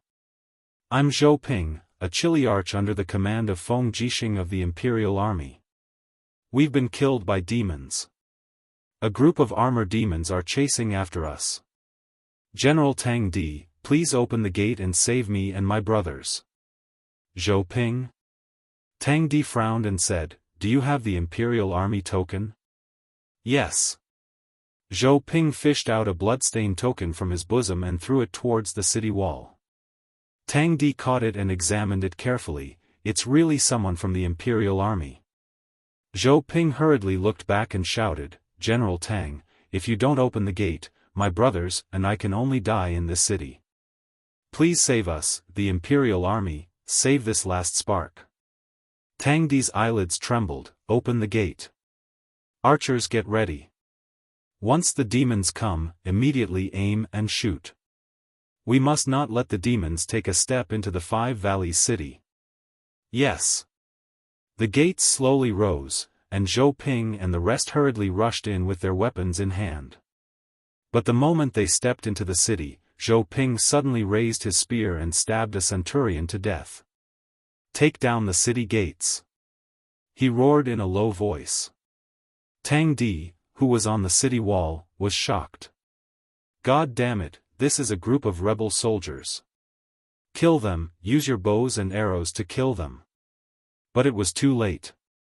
Zhou Ping led a group of people into the city, and Zhou Ping led hundreds of heavy cavalry to the top of the city walls. With a swing of his sword, Tang Di's head fell to the ground, covered in blood. Zhou Ping raised Tang Di's head high above his head. "Tang Di has already been beheaded by me. Don't be so stubborn, or you'll die together with him. Bastard, traitor." The group of guards of the Five Valleys city did not care about this. One by one, they rushed up, but one by one, they fell under the blades of Zhou Ping and the other rebels. There were not many guards in the Five Valleys city, and all the elites had been transferred to defend the steel walls. The ones left to defend the city were a group of old generals and veterans. How could they be a match for Zhou Ping and the others? Unfortunately, all the old soldiers on the city walls were killed. The city gates opened, and in the fog, a group of armor demons shouted in a language that they could not understand and rushed into the city with thick weapons. The people on the streets of the city screamed and quickly became victims of the armor demons' butcher knives. Some of the armor demons even gnawed on the bodies that had not yet cooled. The demons have entered the city. The demons have killed their way into the south gate. Run! If you are slow, you will die. The people in the city were in a panic. Like an ocean, they rushed to the east and west of the city, but they did not know that the four main gates of the Five Valleys city had been sealed, and they could not go anywhere. At the same time, the north gate of the Five Valleys city slowly rose, and the flags outside the city fluttered. The North City Guard stood respectfully on the side of the road, cupped his fists, and said, "Commander Yu, please enter the city." Lin Muyu was dressed in the white robe of the Imperial Forest, full of majesty. She nodded lightly and rode snow-treading into the city. She said, "Bring 10,000 soldiers into the city. Half of them will be infantry and the other half will be cavalry. The rest will be stationed outside." "Yes, Commander." Wei Chou nodded and went to make arrangements. Tang Xiaoxi blinked her eyes, looked at the Five Valleys city in the fog, and said, "It always feels too quiet, so quiet that it's a little scary." "Yes." Lin Muyu was also faintly uneasy, but the spiritual pulse technique had extended nearly 10 kilometers, but still could not detect any strong aura. It was really impossible to determine what was going on. Note, the north and south gates of the Five Valleys city are 30 kilometers apart. Situsun said, "Commander, let's go to the north gate quickly. If the demons launch an attack, the north gate will be the most directly attacked." "Yes." Lin Muyu nodded and said, "Full speed ahead, to the north gate." The 5,000 elite cavalry of the Longdan army camp increased their speed, and behind them were the 5,000 soldiers of the gun and shield camp of the barbarians under the leadership of Prince Huangshi. It couldn't be helped, the physique of the barbarians was tyrannical, and the weight of an adult was close to 400 kilograms. The warhorses of the Endless Forest could carry such a weight, but the barbarian soldiers didn't know how to ride a horse, and their combat power would be sharply reduced after riding a horse. The group of people rampaged, but they saw a continuous stream of fleeing commoners in the distance. Lin Muyu couldn't help but be vigilant, and it was also at this time that a group of imperial cavalry galloped over from afar. Each of them wore the insignia of the imperial army, and each of them was covered in blood. The soldiers of the Longdan army camp slowly stopped following Lin Muyu's movements, and the 5,000 people on the other side stopped at the same time, facing off on the street. "Commander?" Situsun cast a questioning look at her. Lin Muyu nodded lightly, indicating for him to do as she said. Thus, Situsun slowly urged his horse forward with his hand on the hilt of his sword, and said with a smile, this general is the captaincy of the Longdan army camp, Situ Sen, leading the Longdan army camp to reinforce the Five Valleys city. May I know who this general is? Zhou Ping cupped his fists and said respectfully, this general is Zhou Ping, a chiliarch of the Imperial Army.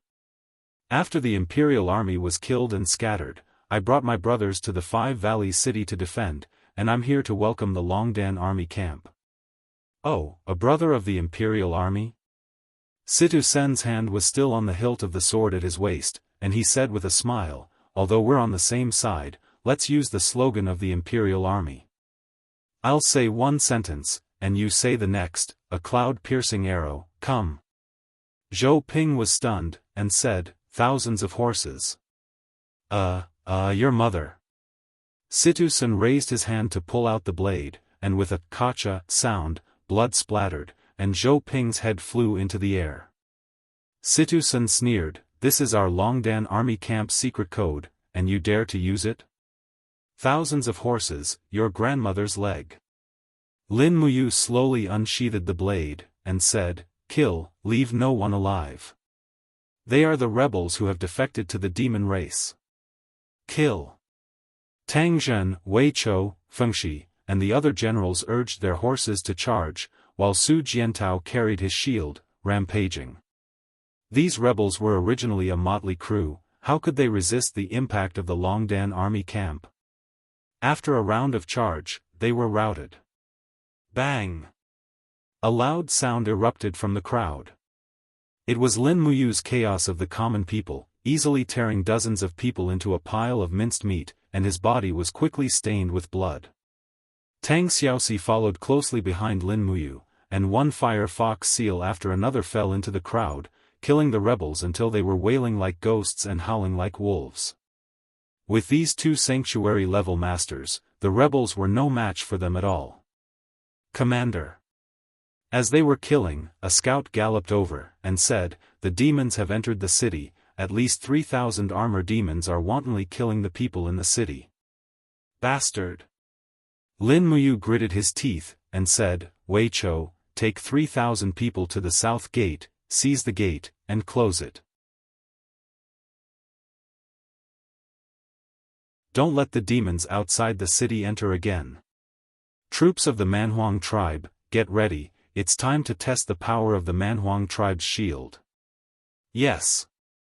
Wei Chou led a group of people to take a detour, and Prince Huangxi also rushed over with a group of Manhuang tribe soldiers with his shield, and asked excitedly, Commander Yu, we have a mission? Yes. Lin Muyu pointed at the dense armor demon army in the distance, and said, Your Highness, those are the armor demons, get ready to fight. The rest of the brothers in the Longdan army camp and I will reinforce you with white drill arrows on both sides. Okay. It seemed that the armor demons also found that there was a powerful army in the city, and immediately gathered. A group of armor demons rushed over with spears and axes, roaring. Warriors, get ready to fight. Huangxi smashed the huge and heavy shield on the ground, and a group of Manhuang tribe soldiers behind him followed suit, forming a steel wall in front of them. They slowly moved the shield forward, and held the spears in their right hands, the tips of which were glowing with a faint flame, which was the effect of quenching white drill. Although the blacksmiths in Lanyan City were not as delicate and sharp as Lin Muyu's, these spears were enough to pierce through the body of the armor demons. Kill! The Manhuang tribe soldiers sped up, and the shield blocked the impact of the armor demons, which made Lin Muyu, Fengxi, and Su Jiantao dumbfounded. The Manhuang tribe was really powerful, and this was the first time that they saw someone who could forcibly repel the fierce attack of the armor demons. The next moment, the spears pierced forward. Puff, puff, puff, blood constantly splashed out. After a thrust, the barbarian warrior immediately pulled back his spear. His body continued to hide behind the shield. He then used the shield attack tactic to force the armor demons to retreat, and then attacked with his spear. A series of attacks directly made the group of armor demons at a complete loss, which was enough to prove the feasibility of Su Jiantao's short training. Bows and arrows. Under Lin Muyu's order, the rest of the people in the Longdan army camp came to the two sides of the battle formation, and the arrowheads of the white drill arrows were shot out fiercely. Soon, hundreds of armor demons fell into a pool of blood. Tang Xiaoxi had already entered the form of nine-tailed fox.